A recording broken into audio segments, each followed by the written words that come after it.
Hello students, I am Sudhanshu and welcome back YouTube channel Ashish Tiwari. आज का video व्यवहारिक Hindi subject के स्टूडेंट्स के लिए मोस्ट इम्पोर्टेंट और एग्जाम फोकस वीडियो रहने वाला है। तो स्टूडेंट, अब एग्जाम दूर नहीं है और हम सब जानते हैं कि ड्यू सोल के एग्जाम में क्वेश्चन पेपर में वही चीजें आती है जो कि स्मार्ट स्टडी करने वाले स्टूडेंट पहले से ही कवर कर लेते हैं। तो स्टूडेंट, इसलिए आज के इस वीडियो में हम लेकर आए हैं top 10 most important question with answer, वो भी आपके ऐसे क्वेश्चन आंसर जिनके डायरेक्टली एग्जाम में आने के बहुत ज्यादा चांसेस है। तो स्टूडेंट, ये क्वेश्चन हमने रैंडम नहीं उठाए बल्कि previous year papers, important topics और टीचर सजेशन के बेस पे केयरफुली सेलेक्ट किए हैं। तो स्टूडेंट, अगर तुम्हें ये 10 इंपॉर्टेंट क्वेश्चन अच्छे से समझ लेते हो तो मान लो एग्जाम में 80 से 90% पेपर तो यहीं से कवर हो जाएगा। तो स्टूडेंट, ये सिंगल वीडियो ये आपके एग्जाम पर्पज से बहुत होती है। ओनली इस वीडियो से आप अच्छे खासे स्कोर कर सकते हो अपने एग्जाम में। अदर किसी वीडियो की नीड आपको नहीं पड़ेगी। तो अगर आप हमारे चैनल पर फर्स्ट टाइम विजिट कर रहे हो तो चैनल को सब्सक्राइब जरूर कर लीजिएगा, जिससे आने वाले और वीडियो की नोटिफिकेशन आपको सबसे पहले मिल जाए। और हाँ स्टूडेंट, इस वीडियो में एक स्पेशल गिवअवे भी आप सभी के लिए। वीडियो के बीच में हम कुछ क्वेश्चंस पूछेंगे, तो जो भी स्टूडेंट सबसे पहले और सभी करेक्ट आंसर देगा तो स्टार्टिंग के 3 लकी विनर्स को मिलेंगे एब्सोल्युटली फ्री नोट्स। और ये जो विनर है, ये विनर निकालते ही हम विनर को तुरंत अनाउंस कर देंगे हमारे व्हाट्सएप और टेलीग्राम चैनल पर। तो आप सभी हमारा व्हाट्सएप और टेलीग्राम चैनल फॉलो करके रखिएगा, लिंक आपको डिस्क्रिप्शन में मिल जाएगी। तो वीडियो को पूरा देखो, स्किप मत करना, क्योंकि जो गिवअवे का क्वेश्चन है वो किसी भी मोमेंट पे आ सकता है। और सबसे बेस्ट बात इसमें स्टूडेंट ये है कि हमारे लेक्चर आपके लिए बिल्कुल फ्री है, तुम्हारे लिए एकदम 100% फ्री वीडियो सीरीज। लेकिन अगर तुम्हें इन्हीं लेक्चर का वेल ऑर्गेनाइज नोट्स चाहिए तो उनके पेड नोट्स भी अवेलेबल है हिंदी और इंग्लिश दोनों मीडियम में। साथ ही जो प्राइस है वो भी बहुत ही स्टूडेंट फ्रेंडली है एंड कॉम्बो पैक में आपके लिए ऑफर्स भी है। तो स्टूडेंट, अगर आप सिंगल 1 नोट्स लेते हैं तो उसका प्राइस ओनली आपको 45 रुपीज पड़ता है। एंड अगर आप एक से ज्यादा सब्जेक्ट के नोट्स लेते हैं तो उसका प्राइस आपको 40 रुपीज पर नोट्स के अकॉर्डिंग पड़ेगा। और जिन स्टूडेंट का 6 सब्जेक्ट का थ्योरी एग्जाम होगा, अगर वो अपने ऑल सब्जेक्ट के नोट्स लेना चाहता है तो आपको 5 नोट्स ही लेने पड़ेंगे, 1 नोट्स आपको फ्री में मिलेगा। ऐसे ही जिन स्टूडेंट के 7 सब्जेक्ट का थ्योरी एग्जाम होता है और अगर वो अपने ऑल सब्जेक्ट का कॉम्बो लेना चाहते हैं तो उन स्टूडेंट को भी ओनली 6 सब्जेक्ट के नोट्स लेने होंगे, 1 नोट्स उनको भी फ्री में मिलेगा। तो आपको बस एक छोटा सा मैसेज करना है गिवन नंबर पर, जो कि डिस्क्रिप्शन में दिया गया है। I need notes, and notes आपको प्रोवाइड कर दिए जाएंगे। अदरवाइज अगर आपको नोट्स नहीं लेने तो आप सभी वीडियो लेक्चर भी देख सकते हैं। तो चलो शुरू करते हैं हमारे व्यावहारिक हिंदी के 10 most important question and answer से, जो कि आपके डीसोल के एग्जाम के लिए गेम चेंजर साबित हो गए। तो स्टूडेंट, अगर किसी स्टूडेंट को इन्हीं सब्जेक्ट को डीपली पढ़ना होगा तो हमने इनकी चैप्टर वाइज वीडियो लेक्चर की प्लेलिस्ट बनाई हुई है, आप उनको भी जाकर देख सकते हैं। तो स्टूडेंट रेडी, लेट्स बिगिन। तो चलिए सबसे पहले हम स्टार्ट कर लेते हैं हमारे व्यावहारिक हिंदी हिंदी ए सब्जेक्ट के most important question with answer के। तो सबसे पहले स्टूडेंट हम बात कर लेते हैं हमारे क्वेश्चन नंबर फर्स्ट की।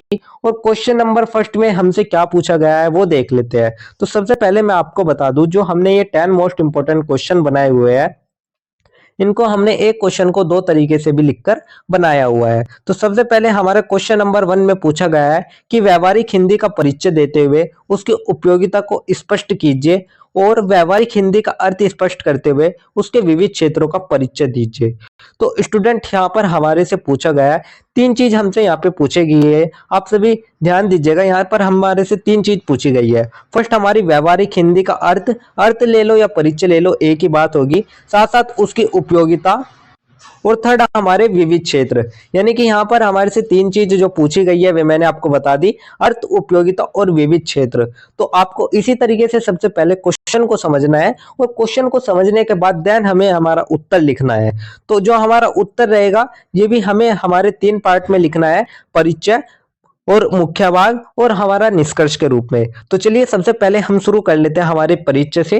तो व्यावहारिक हिंदी का अर्थ है वह हिंदी जिसका प्रयोग हम अपने दैनिक जीवन, कार्यालय, वाणिज्य, शिक्षा, विज्ञान, प्रशासन और सामाजिक संवाद में करते हैं। यह हिंदी का एक ऐसा रूप है जो संप्रेषण को सरल, स्पष्ट और प्रभावी बनाता है। इसे कभी कभी प्रायोगिक हिंदी, कार्यशील हिंदी या प्रयुक्त हिंदी भी कहा जाता है।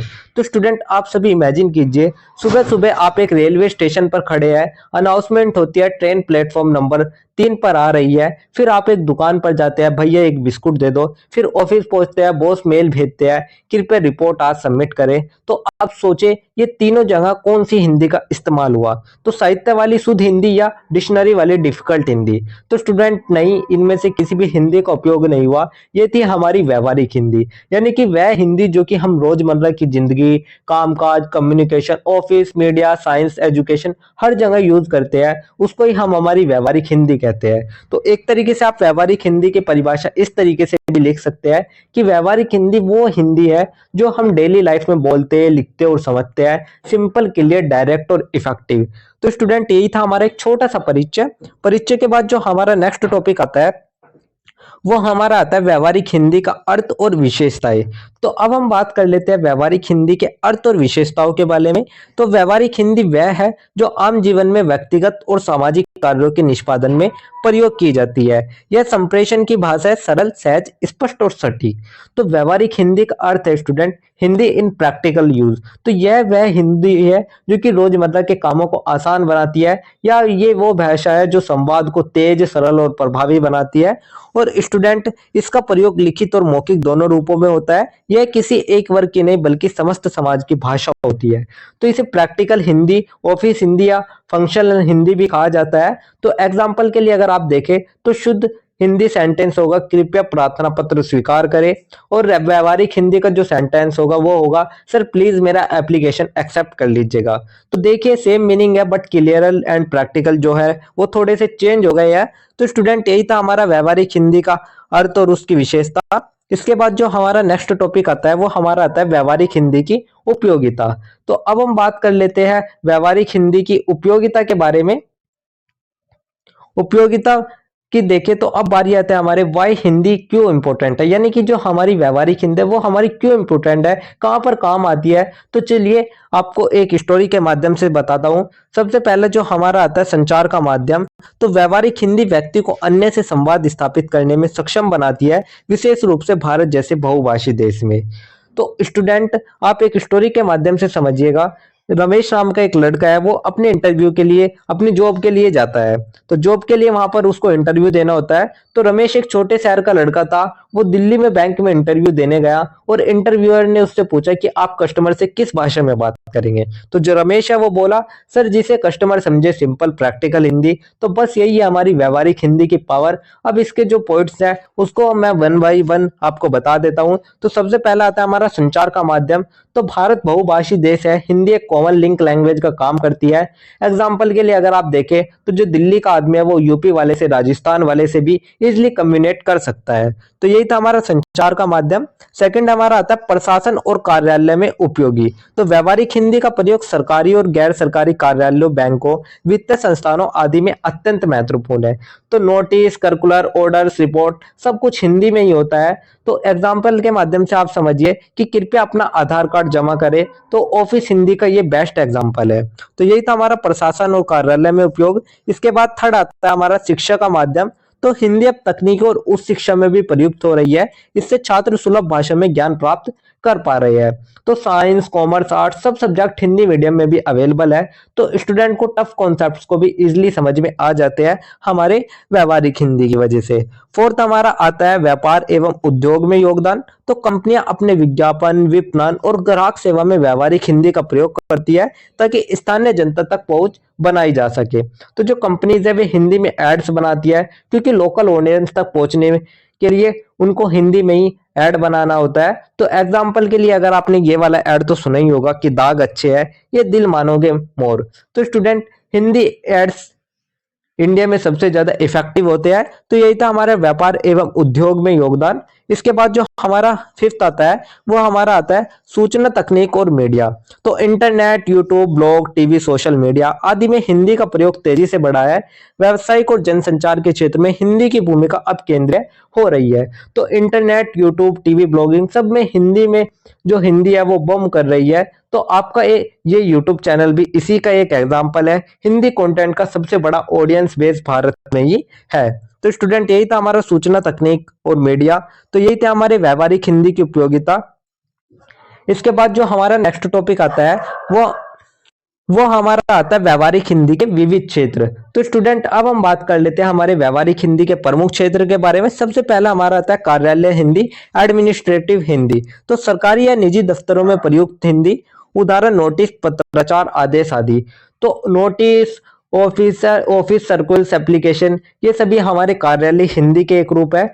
तो एग्जाम्पल के लिए आप सभी समझिए, कृपया बैठक में उपस्थित रहे। तो ये हमारी एक कार्यालय हिंदी का रूप था।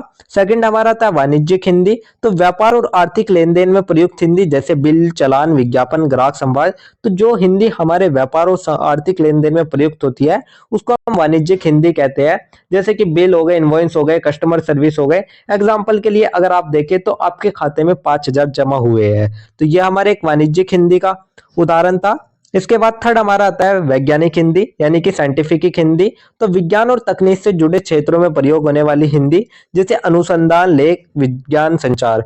तो जो हिंदी हमारे विज्ञान और तकनीक से जुड़े क्षेत्रों में प्रयोग होती है उसको ही हम वैज्ञानिक हिंदी कहते हैं। अगर आप देखें जैसे कि रिसर्च, साइंस रिपोर्ट्स हो गए, तो एग्जाम्पल के लिए आप देखें कि डाटा विश्लेषण दर्शाता है, तो ये भी हमारे एक वैज्ञानिक हिंदी का एक उदाहरण हुआ। फिर फोर्थ हमारा आता है मीडिया और संचार की हिंदी। तो समाचार पत्र, पत्रिकाएं, टीवी, रेडियो, डिजिटल मीडिया, सभी में संप्रेषण की हिंदी का प्रयोग। तो जैसे कि न्यूज, टीवी, ऑनलाइन कंटेंट, सब में हम देखते हैं। जैसे कि उदाहरण के लिए आप देखें, आपने ये ताजा खबर जो शब्द है ये आपने बहुत ज्यादा सुना होगा, तो ये हमारे एक मीडिया और संचार की हिंदी का ही एक शब्द है। इसके बाद फिफ्थ हमारा आता है शैक्षिक हिंदी। तो शिक्षण, पाठ्यक्रम, परीक्षा, प्रेजेंटेशन आदि में प्रयुक्त सरल हिंदी। तो अगर हम देखें शैक्षिक हिंदी में कुछ और उदाहरण, जैसे कि बुक्स हो गए, सिलेबस हो गए, एग्जाम हो गए, तो इसमें सब में प्रैक्टिकल हिंदी का यूज होता है। तो यही थे हमारे शैक्षिक हिंदी। सिक्स्थ आती है हमारी कानूनी हिंदी। तो अदालतों में प्रयुक्त तकनीकी एवं विविध शब्दों से युक्त हिंदी। तो स्टूडेंट जो हमारी कोर्ट लैंग्वेज होती है, जैसे कि प्रतिवादी हो गया, वादकर्ता हो गया, ये जो शब्द है ये हमारे कानूनी हिंदी के ही कुछ शब्द थे। तो स्टूडेंट यही थे हमारे व्यवहारिक हिंदी के विविध क्षेत्र। तो जैसे कि मैंने अभी आप सभी को बताया व्यवहारिक हिंदी का अर्थ, उसकी उपयोगिता, उसकी विशेषताएं और उसके विविध क्षेत्र। तो इसी के बेस पे हम इस आंसर का एक छोटा सा निष्कर्ष बना लेते हैं। निष्कर्ष में हम बताएंगे कि व्यवहारिक हिंदी केवल भाषा ही नहीं बल्कि समाज, शासन, शिक्षा और व्यवसाय को जोड़ने वाला सेतु है। इसकी प्रासंगिकता दिन प्रतिदिन बढ़ती जा रही है, खासकर जब भारत डिजिटल की ओर वैश्विक मंच पर अपने आप को सशक्त बना रहा है। व्यवहारिक हिंदी देश के विकास और समझता का माध्यम बन चुकी है। तो स्टूडेंट जो व्यवहारिक हिंदी है वो सिर्फ एक भाषा ही नहीं है बल्कि समाज को जोड़ने वाला एक पुल भी है। यह सरल भी है, उपयोगी भी है और प्रभावशाली भी है। तो आज जब हमारा जो भारत है वो डिजिटल और ग्लोबल बन रहा है, तो व्यवहारिक हिंदी की जरूरत और महत्ता है वो और भी ज्यादा बढ़ गई है। तो चाहे कम्युनिकेशन हो, व्यवसाय हो, शिक्षा हो, प्रशासन हो या मीडिया हो, व्यवहारिक हिंदी हर क्षेत्र की एक बैकबोन बन चुकी है। तो इसलिए कहा जाता है कि जो व्यवहारिक हिंदी है वो ही हमारे भारत के विकास और एकता का एक वास्तविक माध्यम है। तो स्टूडेंट यही था हमारा एक छोटा सा निष्कर्ष, जिसके साथ हमारा आंसर नंबर 1 कंप्लीट होता है। आई होप आपका आंसर नंबर 1 समझ में आ गया होगा। इसके बाद हम हमारा स्टार्ट कर लेते हैं हमारा क्वेश्चन नंबर 2। और क्वेश्चन नंबर 2 में हमारे से पूछा गया है, बैंकों में प्रयोग की जाने वाली हिंदी की विशिष्टताओं को उद्घाटित कीजिए। और करके पूछा गया है कि बैंकों में प्रयोग होने वाली हिंदी की वर्तमान स्थिति तथा समस्याओं का उल्लेख कीजिए। तो स्टूडेंट यहाँ पर हमारे से पूछा गया है बैंकों में जो हिंदी उपयोग होती है उसकी वर्तमान स्थिति, उसकी समस्याएं और साथ साथ उसकी जो विशेषताएं है, यानी कि जो उसकी विशेषताएं है उनको हमारे से पूछा गया है। तो यहाँ पर भी हमारे से 3 क्वेश्चन पूछे गए हैं। तो चलिए इसी बेस पे हम एक छोटा सा परिचय लिख लेते हैं। तो परिचय में हम लिखेंगे कि भारत जैसे विविध भाषाई देश में बैंकिंग सेवाओं को आमजन तक पहुंचाने के लिए हिंदी का प्रयोग अत्यंत महत्वपूर्ण है। बैंकों में प्रयुक्त हिंदी का आशय है वह हिंदी जो बैंकिंग कार्यों में जैसे खाता खोलने, लेन देन, ऋण, पासबुक जानकारी देना आदि में प्रयोग होती है। यह हिंदी न केवल तकनीकी शब्दावली से युक्त होती है बल्कि प्रभावी संवाद का माध्यम भी बनती है। तो स्टूडेंट आप इमेजिन कीजिए, आप एक बैंक में पासबुक अपडेट करवाने गए, काउंटर पर बैठा कर्मचारी मुस्कुराकर कहता है सर आपका जमा हुआ अमाउंट वेरीफाई कर देते हैं। तो फिर एटीएम में स्लिप निकलती है, कृपया अपना कार्ड निकाले। फिर फोन पर मैसेज आता है आपके खाते में 2,000 जमा किए गए हैं। अब सोचिए यह भाषा कौन सी है। तो स्टूडेंट यही है हमारी व्यवहारिक बैंकिंग हिंदी। तो बैंक में ऐसे ऐसे ही हमारे कुछ सिंपल प्रैक्टिकल समझने योग्य हिंदी यूज होती है। तो एक तरीके से अगर हम परिभाषा देखें तो परिभाषा में आप सभी लिख सकते हैं कि बैंकों में प्रयुक्त हिंदी वह भाषा है जिसमें बैंकिंग से जुड़े सारे काम जैसे कि खाता खोलना, पैसा जमा करना, लोन, पासबुक, चेक, सब कुछ आसान, स्पष्ट और समझने योग्य तरीके से बताया जाता है। तो यही था हमारा एक छोटा सा परिचय। इसके बाद जो हमारा नेक्स्ट टॉपिक आता है वो हमारा आता है बैंकों में प्रयोग की जाने वाली हिंदी की विशेषताएं, यानी कि उसकी विशेषताओं के बारे में। तो सबसे पहली विशेषता जो देखते हैं वो सरलता और स्पष्टता देखते हैं। तो बैंकिंग क्षेत्र में प्रयुक्त हिंदी को इस प्रकार गढ़ा गया है कि वह आम जनता द्वारा आसानी से समझी जा सके। उदाहरण स्वरूप बचत खाता, चालू खाता, स्थायी जमा आदि। तो बैंक कस्टमर्स जो है वे अलग अलग बैकग्राउंड से आते हैं, इसलिए जो भाषा है वो भी ऐसी होनी चाहिए जो कि हर कोई समझ सके। तो एग्जाम्पल के लिए अगर आप देखें, अकाउंट बैलेंस यानी कि खाते की शेष राशि, डिपॉजिट यानी कि जमा, विड्रॉल यानी कि निकासी, तो ये बहुत ही आसान, सीधे और स्पष्ट शब्द है, इनको कोई भी व्यक्ति समझ सकता है। तो यही था हमारा सरलता और स्पष्टता। इसके बाद जो सेकंड आता है वो हमारा आता है प्रशासनिक एवं तकनीकी शब्दों का सम्मिलन। तो बैंकिंग हिंदी में प्रशासनिक और वित्तीय शब्दों का उचित समावेश होता है, जैसे ऋण, बाजार, हस्ताक्षर, credit card, debit card, electronic fund transfer इत्यादि। तो स्टूडेंट बैंक में कुछ टेक्निकल टर्म्स यूज करना जरूरी होते हैं, जैसे कि ऋण हो गया यानी कि लोन, ब्याज जो कि इंटरेस्ट, हस्ताक्षर यानी कि signature, credit card, debit card, electric fund transfer जिसे हम ईएफटी के नाम से भी जानते हैं। तो स्टूडेंट इन टेक्निकल टर्म्स का हिंदी रूप व्यवहारिक लेकिन समझने योग्य होता है। तो यही हमारा प्रशासनिक एवं तकनीकी शब्दों का सम्मिलन है। इसके बाद जो थर्ड विशेषता आती है वो हमारी आती है सटीकता एवं संक्षिप्तता। तो स्टूडेंट बैंक से जुड़े समाचार, रिपोर्ट या विज्ञप्तियां स्पष्ट एवं सटीक होती है ताकि वित्तीय संप्रेषण में कोई भी भ्रम ना हो। तो स्टूडेंट बैंक की जो लैंग्वेज है उसमें शब्द कम होते हैं लेकिन मीनिंग एग्जैक्ट होना चाहिए। तो एग्जाम्पल के लिए अगर आप देखिए, कृपया फॉर्म पूरी तरह भरे, आपका खाता सक्रिय कर दिया गया है। तो ये बहुत ही शॉर्ट है, सिंपल है और एक्यूरेट है। तो यही हमारा सटीकता एवं संक्षिप्तता इसकी एक विशेषता हो गई। फोर्थ जो विशेषता आती है वो हमारी आती है डिजिटल युग के अनुसार परिवर्तनीयता। तो बैंकिंग शब्दावली में जब internet banking, mobile banking, NEFT, RTGS, IMPS जैसे जो शब्द है वे भी हिंदी में व्याख्या किए जा रहे हैं। तो जैसे जैसे बैंक डिजिटल हुए, हिंदी भी मॉडर्न हुई, जैसे कि एनईएफटी हो गया, आरटीजीसी हो गया, आईएमपीएस हो गया, मोबाइल बैंकिंग हो गया, इंटरनेट बैंकिंग हो गया। तो स्टूडेंट इनका हिंदी एक्सप्लेनेशन भी दिया गया है, जैसे कि तुरंत धन हस्तांतरण हो गया, ऑनलाइन खाता सेवा हो गया। तो ये सभी इसके हिंदी हस्तांतरण के रूप में दिए गए हैं। फिफ्थ जो विशेषता आती है वो हमारी आती है शिक्षात्मक और जागरूकता पूर्ण शैली। तो ग्राहकों को जागरूक करने हेतु हिंदी में सूचनात्मक ब्रोशर, फॉर्म, घोषणाएं, एसएमएस और एटीएम संदेश तैयार किए जाते हैं। तो पोस्टर्स, एसएमएस, अनाउंसमेंट सब हिंदी में होती है। एग्जाम्पल के लिए अगर आपने देखा होगा तो आपके पास ये जो अनाउंसमेंट है ये बहुत ज्यादा आती होगी कि अपने ओटीपी किसी के साथ साझा ना करे, नगद लेन देन काउंटर नंबर 5 पर करे। तो ये जो भाषा है सिंपल होती है ताकि हर ग्राहक को समझ में आ सके। तो स्टूडेंट यही थी हमारी कुछ विशेषताएं बैंकिंग हिंदी की। इसके बाद जो हमारा नेक्स्ट टॉपिक आता है वो हमारा आता है बैंकों में हिंदी की वर्तमान स्थिति। तो स्टूडेंट इसका जो स्थिति है आज के समय में बैंकिंग में हिंदी की, उसको हम देख लेते हैं, जिसमें हमारा सबसे पहला पॉइंट आता है विस्तार में वृद्धि। तो रिजर्व बैंक और अन्य सरकारी बैंकों में हिंदी का प्रयोग बढ़ा है। बहुत से बैंक अब हिंदी में वेबसाइट, मोबाइल ऐप और हेल्पलाइन उपलब्ध कराते हैं। तो गवर्नमेंट ने सभी नेशनल रिजर्व बैंक को निर्देश दिया है कि जो हिंदी का प्रयोग है उसको बढ़ाया जाए। तो इसलिए आज पेपर वर्क, फॉर्म्स, वेबसाइट हर जगह पर हमें हिंदी देखने को मिलती है।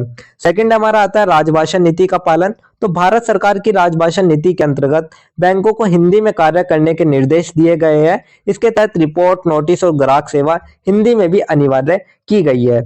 तो स्टूडेंट मोबाइल ऐप्स अब हिंदी मोड भी देते हैं। बैंक की जो वेबसाइट है वो 2 भाषाओं में होती है, हिंदी और इंग्लिश, दोनों ही रूप से। थर्ड आता है हमारा तकनीकी हिंदी का प्रयोग। तो डिजिटल बैंकिंग में भी अब हिंदी इंटरफेस की सुविधा दी जा रही है, जिससे कि तकनीकी शब्द जैसे कि पासवर्ड, लेन देन, सत्यापन आदि हिंदी में समझने योग्य बनाए जा रहे हैं।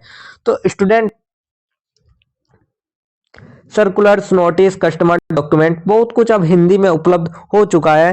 तो यही थे हमारे बैंक में हिंदी की वर्तमान स्थिति, जिसमें कि जो हिंदी है उसका विस्तार धीरे धीरे किया जा रहा है। इसके बाद जो हमारा नेक्स्ट टॉपिक आता है वो हमारा आता है बैंकों में हिंदी प्रयोग की समस्या है। तो सबसे पहले आप इसको एक छोटी सी कहानी के माध्यम से समझिएगा। आप इमेजिन कीजिएगा, एक कस्टमर आया जिसकी इंग्लिश वीक थी, तो उसे प्रत्याभूति यानी कि जो गारंटी है, या आवधिक जमा यानी कि रिकरिंग जो डिपॉजिट है, ये जैसे शब्द जो है वे समझ नहीं है। क्यों नहीं आए? क्योंकि कुछ टेक्निकल हिंदी शब्द जो है वो बहुत ही कठिन लगते हैं। तो इससे पता चलता है कि इसके सामने हमारे कुछ चैलेंजेस भी है। तो सबसे पहला चैलेंजेस यही आता है कि तकनीकी शब्दावली की जटिलता। तो बैंकिंग से जुड़े बहुत से शब्द अंग्रेजी मूल के हैं, जिनका हिंदी रूप ग्राहकों को कठिन लगता है, जैसे कि आहरण, प्रतिभूता, निधि आदि। तो स्टूडेंट, जैसे कि हमारे आहरण, प्रतिकृत, प्रत्याभूत, ये जो शब्द है ये आम आदमी को थोड़े से टफ लगते हैं। तो यही था हमारा तकनीकी शब्दावली की जटिलता। इसके बाद सेकंड आता है प्रशिक्षण की समय कमी। तो अनेक बैंक कर्मचारी हिंदी में दक्ष नहीं है, जिससे हिंदी में कार्य करने में असुविधा होती है। तो जो बहुत सा स्टाफ होता है वो हिंदी लिखने या बोलने में कंफर्टेबल नहीं होता है, इसलिए वे इंग्लिश प्रेफर करते हैं। तो यही प्रशिक्षण की कमी हो गई।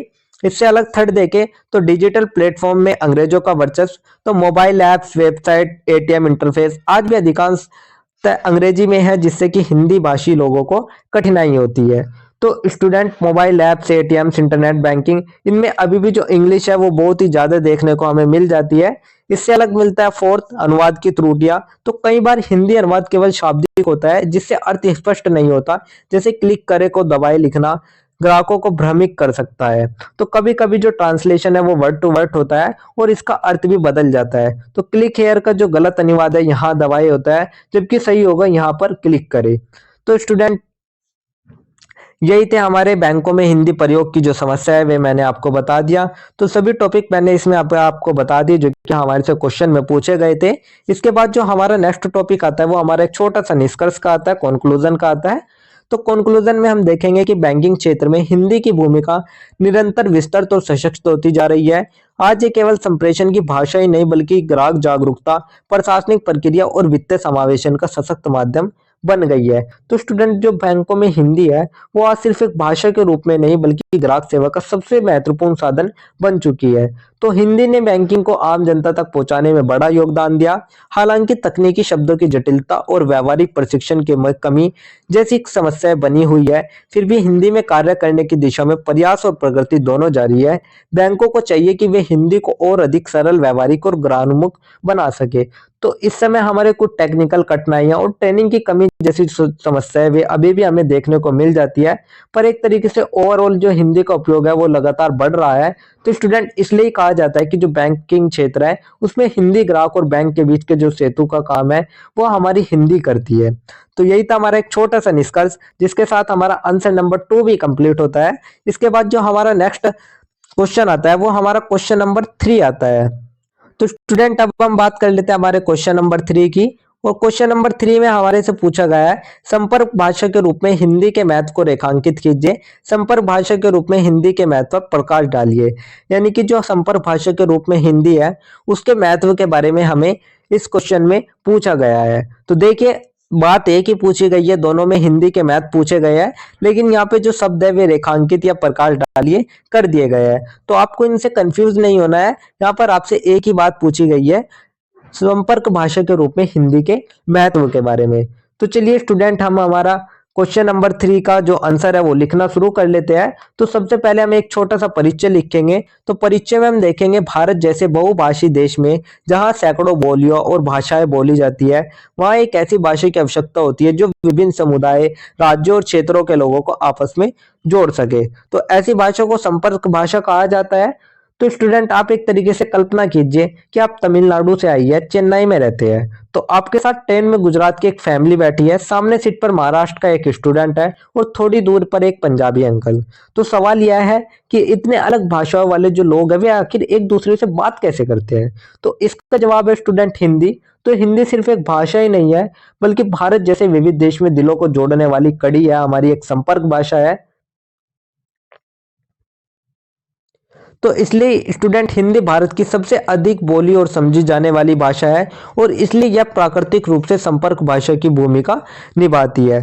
तो चलिए, सबसे पहले मैं आपको संपर्क भाषा का अर्थ बता देता हूं। यानी कि सबसे पहले हम समझ लेते हैं संपर्क भाषा होती क्या है? तो संपर्क भाषा वह होती है जो विभिन्न भाषी लोगों के बीच आपसी संवाद स्थापित करने का माध्यम बनती है। यह भाषा न तो किसी एक क्षेत्र की होती है और न ही किसी एक जातीय समुदाय की, बल्कि इसका उद्देश्य है सामूहिक संप्रेषण। तो आप इसको एक छोटी सी कहानी के माध्यम से समझिए कि आप समझिएगा, दक्षिण भारत का एक युवक अर्जुन पहली बार दिल्ली नौकरी के लिए आया, तो वह ना तो बंगाली जानता था, ना पंजाबी जानता था, ना राजस्थानी जानता था और ना ही हरियाणवी जानता था। तो पहले ही दिन उसने एक शब्द बोला, नमस्ते, मैं यहाँ नया हूँ। डरिए मत, भाषा की जो जड़ें है वे अलग थी, लेकिन हिंदी में बोलते ही ऑफिस का जो हर व्यक्ति है वो मुस्कुराते हुए हेल्प करने लगा। क्यों? क्योंकि जो हिंदी है वो हिंदी एक भाषा है जिसे देश के ज्यादातर लोग समझ सकते हैं। तो एक तरीके से हम कह सकते हैं संपर्क भाषा हमारी वो भाषा है जो कि अलग अलग भाषाएं बोलने वालों को लोगों को जोड़ देती है। तो इसलिए हम इसको संपर्क भाषा कहते हैं। तो यही था हमारा एक छोटा सा परिचय स्टूडेंट। इसके बाद जो हमारा नेक्स्ट टॉपिक आता है वो हमारा आता है संपर्क भाषा के रूप में हिंदी की विशेषताओं को लेकर। तो सबसे पहला आता है हमारा व्यापकता। तो हिंदी भारत के बड़े भूभाग में बोली, समझी और पढ़ी जाती है। उत्तर भारत के राज्यों के साथ साथ मध्य और पश्चिम भारत में भी इसका प्रयोग सामान्य है। तो स्टूडेंट, सबसे पहले जो बात आती है, विशेषता आती है, वो क्या आती है हमारी व्यापकता, यानी कि सबसे अधिक बोली जाने वाली भाषा। तो वीडियो में भारत का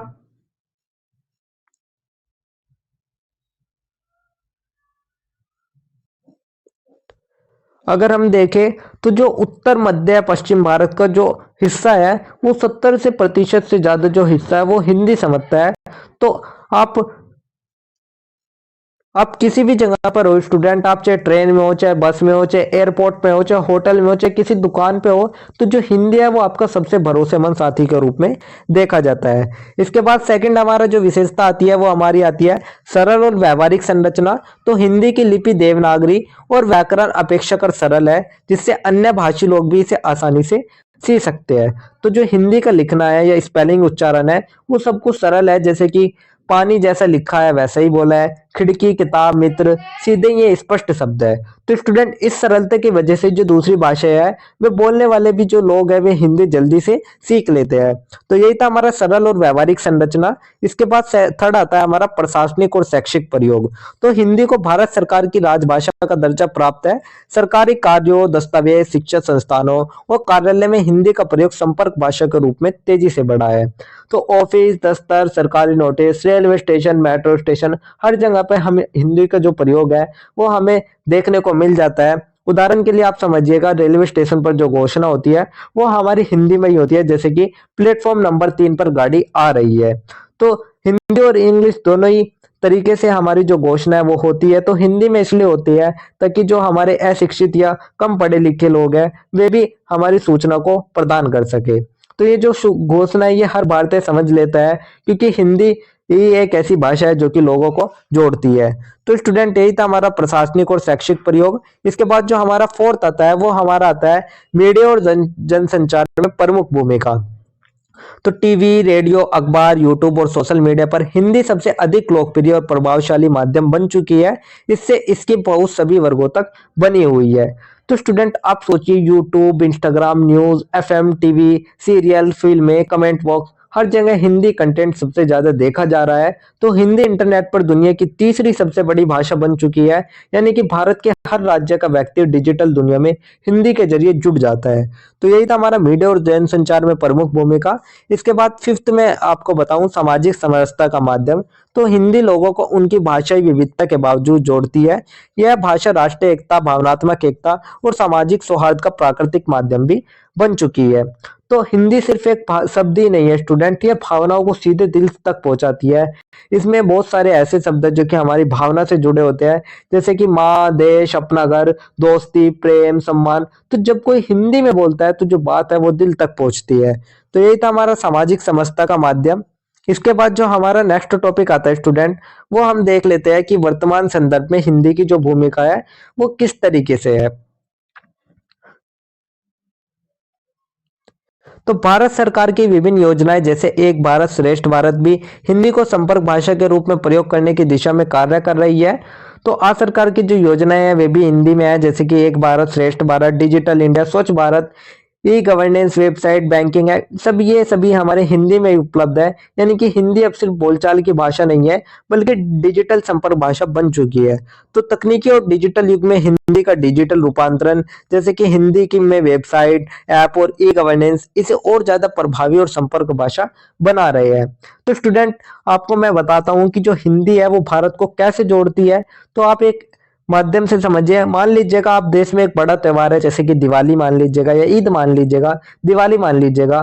तो ये जो दिवाली त्योहार है, कश्मीर से कन्याकुमारी तक सभी लोग अलग अलग भाषाओं में दिवाली मनाते हैं। लेकिन जब सब एक दूसरे से कहते हैं दिवाली की हार्दिक शुभकामनाएं, तो हर व्यक्ति समझ जाता है, क्योंकि यह हिंदी है और यही हमारी भारत की एकता का एक पुल है। तो स्टूडेंट, यही था हमारा वर्तमान संदर्भ में हिंदी की भूमिका। इसके बाद जो हमारा नेक्स्ट टॉपिक आता है वो हमारा एक छोटा सा निष्कर्ष आता है। तो अब हम ओवरऑल इन्हीं सब के ऊपर एक छोटा सा निष्कर्ष बना देते हैं। निष्कर्ष में हम देखेंगे, हिंदी न केवल एक भाषा है, बल्कि यह भारत की आत्मा का प्रतिबिंब है। संपर्क भाषा के रूप में हिंदी ने सांस्कृतिक, सामाजिक और प्रशासनिक दृष्टि से देश को जोड़े रखा है।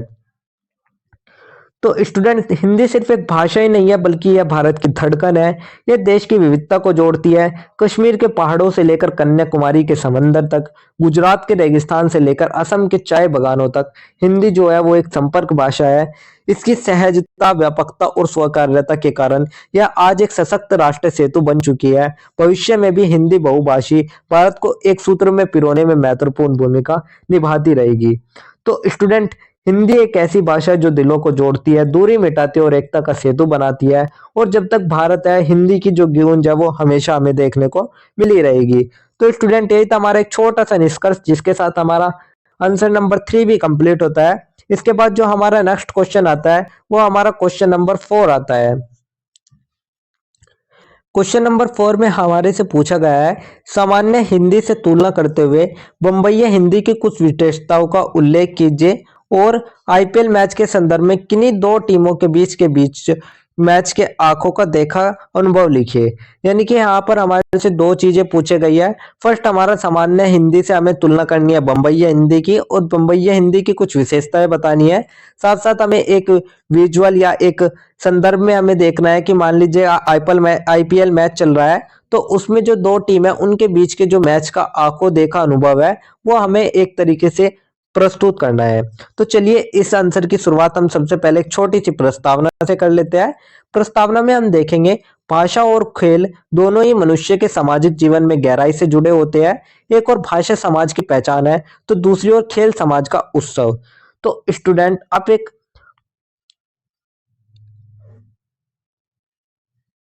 इस आंसर को समझने से पहले आप हम इसमें देख लेते हैं कि इसमें हमें बात किस किस चीज की करनी है। तो इसमें हमें बम्बईया हिंदी, जो कि आम बोलचाल में विशेष स्थान रखती है, उसके बारे में बात करनी है। और साथ साथ आईपीएल के एक रोमांचक मैच का आंखों देखा वर्णन करना है, जिसमें कि यह भाषा शैली और जनजीवन की ऊर्जा झलकती हो। तो स्टूडेंट, मुंबई सपनों का शहर, यहाँ की हवा में एक अलग स्टाइल है, एक अलग मीठी सी भाषा है, उसको ही कहते हैं हम बम्बईया हिंदी। तो यही जो भाषा है, ये जब मिलती है आईपीएल के रोमांच से, तो पूरा माहौल खास हो जाता है। तो आज की वीडियो में हम जानेंगे कि जो बम्बईया हिंदी है वो आखिर है क्या, इसकी विशेषताएं क्या है, और फिर एक जबरदस्त आईपीएल मैच की स्टोरी टेलिंग रिपोर्ट, जहां पर बम्बईया भाषा हर तरफ गूंज रही थी। तो स्टूडेंट, चलिए, ये तो हमारी एक छोटी सी प्रस्तावना हो गई। प्रस्तावना के बाद जो हमारा नेक्स्ट टॉपिक आता है वो हमारा आता है बम्बईया हिंदी की विशेषताएं सामान्य हिंदी से तुलना करते हुए।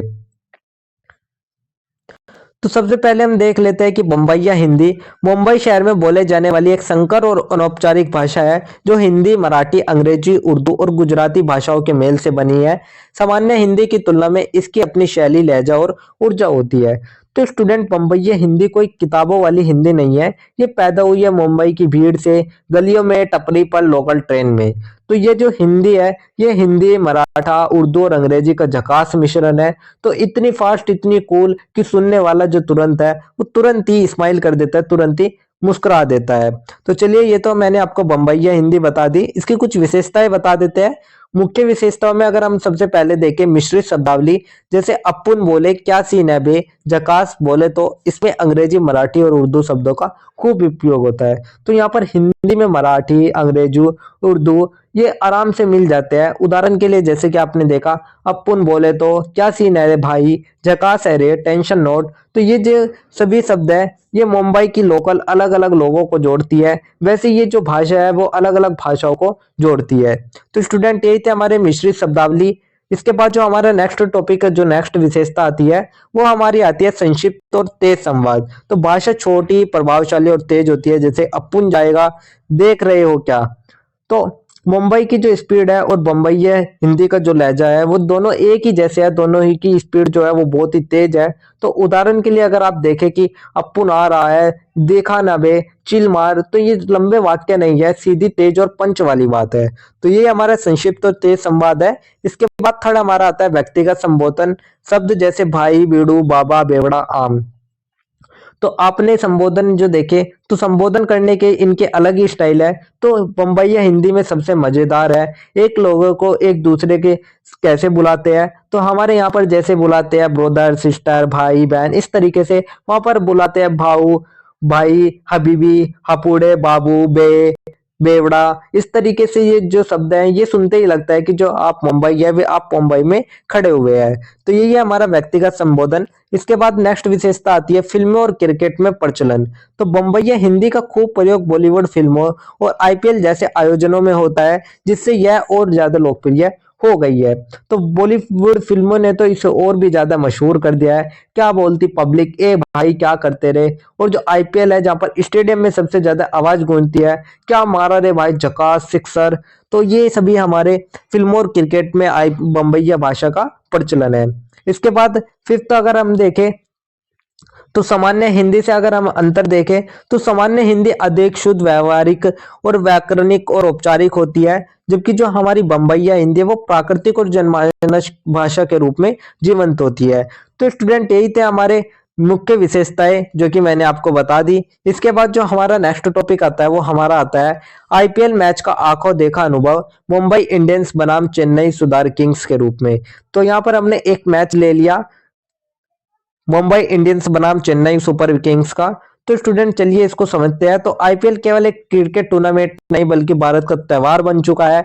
मैं मुंबई के वानखेड़े स्टेडियम में मुंबई इंडियंस और चेन्नई सुपर किंग्स के बीच खेले गए एक मैच का साक्षी बनना हूं। तो अब आप कल्पना कीजिए, Mumbai Indians versus Chennai super Kings का एक वानखेड़े स्टेडियम में, खचाखच भरा हुआ स्टेडियम। तो ड्रम्स बज रहे हैं, पीले और नीले जर्सी वाले फैंस भिड़े हुए हैं, और हर तरफ सिर्फ एक ही भाषा सुनाई दे रही है, बम्बईया हिंदी। तो मैच का दृश्य इस तरीके का है। स्टेडियम का माहौल अगर हम देखें, तो पूरा स्टेडियम रंग बिरंगे झंडों और नारों से गूंज रहा था। दर्शक धोनी धोनी और मुंबई के नारे लगा रहे थे। कुछ युवा मुंबईया शैली में चिल्ला रहे थे, क्या फटका मारा रे, या अपुन का रोहित झकास है। तो स्टूडेंट ये स्टेडियम का माहौल था। तो पहली पारी में अगर हम देखें, तो मुंबई इंडियंस ने पहले बल्लेबाज की। रोहित शर्मा ने शानदार चौके छक्के मारे, दर्शक हर रन पर नाच उठते हैं। तो पहला अगर आप देखें, जो स्टेडियम की जो पहली पारी है, तो आप एक तरीके से बम्बईया लैंग्वेज में ही समझिए कि अपुन स्टेडियम में घुसा, और भाई क्या माहौल था रे। फैंस चिल्ला रहे थे, ए धोनी दिखा क्या करते हो आज, मुंबई है भाई, यहाँ जीत लेके जाना मुश्किल है, मारा रे मारा। तो इसी तरीके से ये कुछ हमारे स्टेडियम का माहौल था। पहली बारी जब स्टार्ट होती है, तो रोहित शर्मा चौका मारते हैं, पूरी भीड़ उछल गई, ए भाई झकास मारा रे। तो सामने कुछ फैंस नाचते हैं, अपुन का शेर भाई, रोहित भाई। तो हर छक्के पर आवाज थी, फटका ना भाई स्टेडियम की छत पर। तो यही कुछ ऐसे शब्द थे जो कि हमारे उस समय उपयोग होते हैं। सेकंड अगर हम दूसरी पारी में देखें, तो चेन्नई की ओर से ऋतुराज और धोनी ने मोर्चा संभाला। मैच आखिरी ओवर तक गया। अंतिम दो गेंदों पर धोनी ने मैच जीतकर दर्शकों का दिल जीत लिया। तो जब स्टूडेंट धोनी मैदान में उतरे, तो स्टेडियम एक सेकंड के लिए शांत हो गया। फिर अचानक ए थाला आया रे, एक छोटा बच्चा बोला, ए बाबा धोनी नहीं रुकेगा देखना।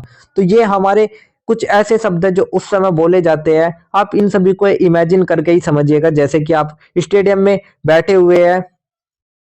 इसी तरीके से आप अंतिम ओवर्स का सस्पेंस देखें, तो चेन्नई को 10 गेंदों में 21 रन चाहिए, भीड़ पागल है, बम्बईया भाषा हर तरफ गूंज रही है, क्या सीन है रे, अपन को टेंशन हो रहा है, धोनी भाई झकास फटका चाहिए। और आखिरी गेंद पर धोनी ने छक्का मारा, स्टेडियम बोलता है अयो रे गया रे मैच, धोनी भाई सलाम है। बाकी मुंबई फैंस बोले कोई ना भाई, मैच तो झकास रहा।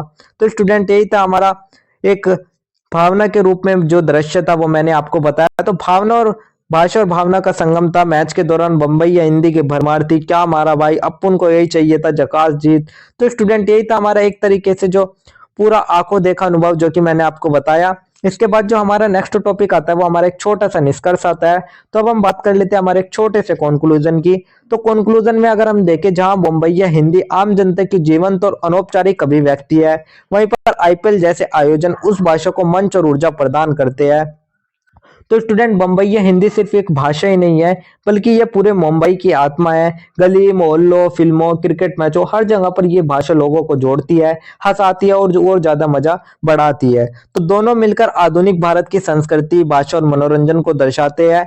बम्बई या हिंदी जैसी लोक शैली और आईपीएल जैसी घटनाएं हमारे समाज की जीवंतता और विविधता का प्रतीक है। तो जब आईपीएल जैसे रोमांचक मैच में यह जो हिंदी है ये गूंजती है, तो खेल भी सेलिब्रेशन बन जाता है। तो इसलिए हम एक तरीके से कह सकते हैं जो हमारी बम्बई या हिंदी है वो झकास भाषा और झकास स्टाइल की भाषा है। तो स्टूडेंट, यही था हमारा एक छोटा सा निष्कर्ष, जिसके साथ हमारा आंसर नंबर 4 भी कंप्लीट होता है। तो यही था हमारा आंसर नंबर 4। इसके बाद हम हमारा नेक्स्ट उपयोग करते हैं हमारा क्वेश्चन नंबर 5। और क्वेश्चन नंबर 5 में हमसे पूछा गया है, मॉल में प्रयुक्त होने वाली हिंदी के कुछ विशिष्ट रूपों का उल्लेख कीजिए।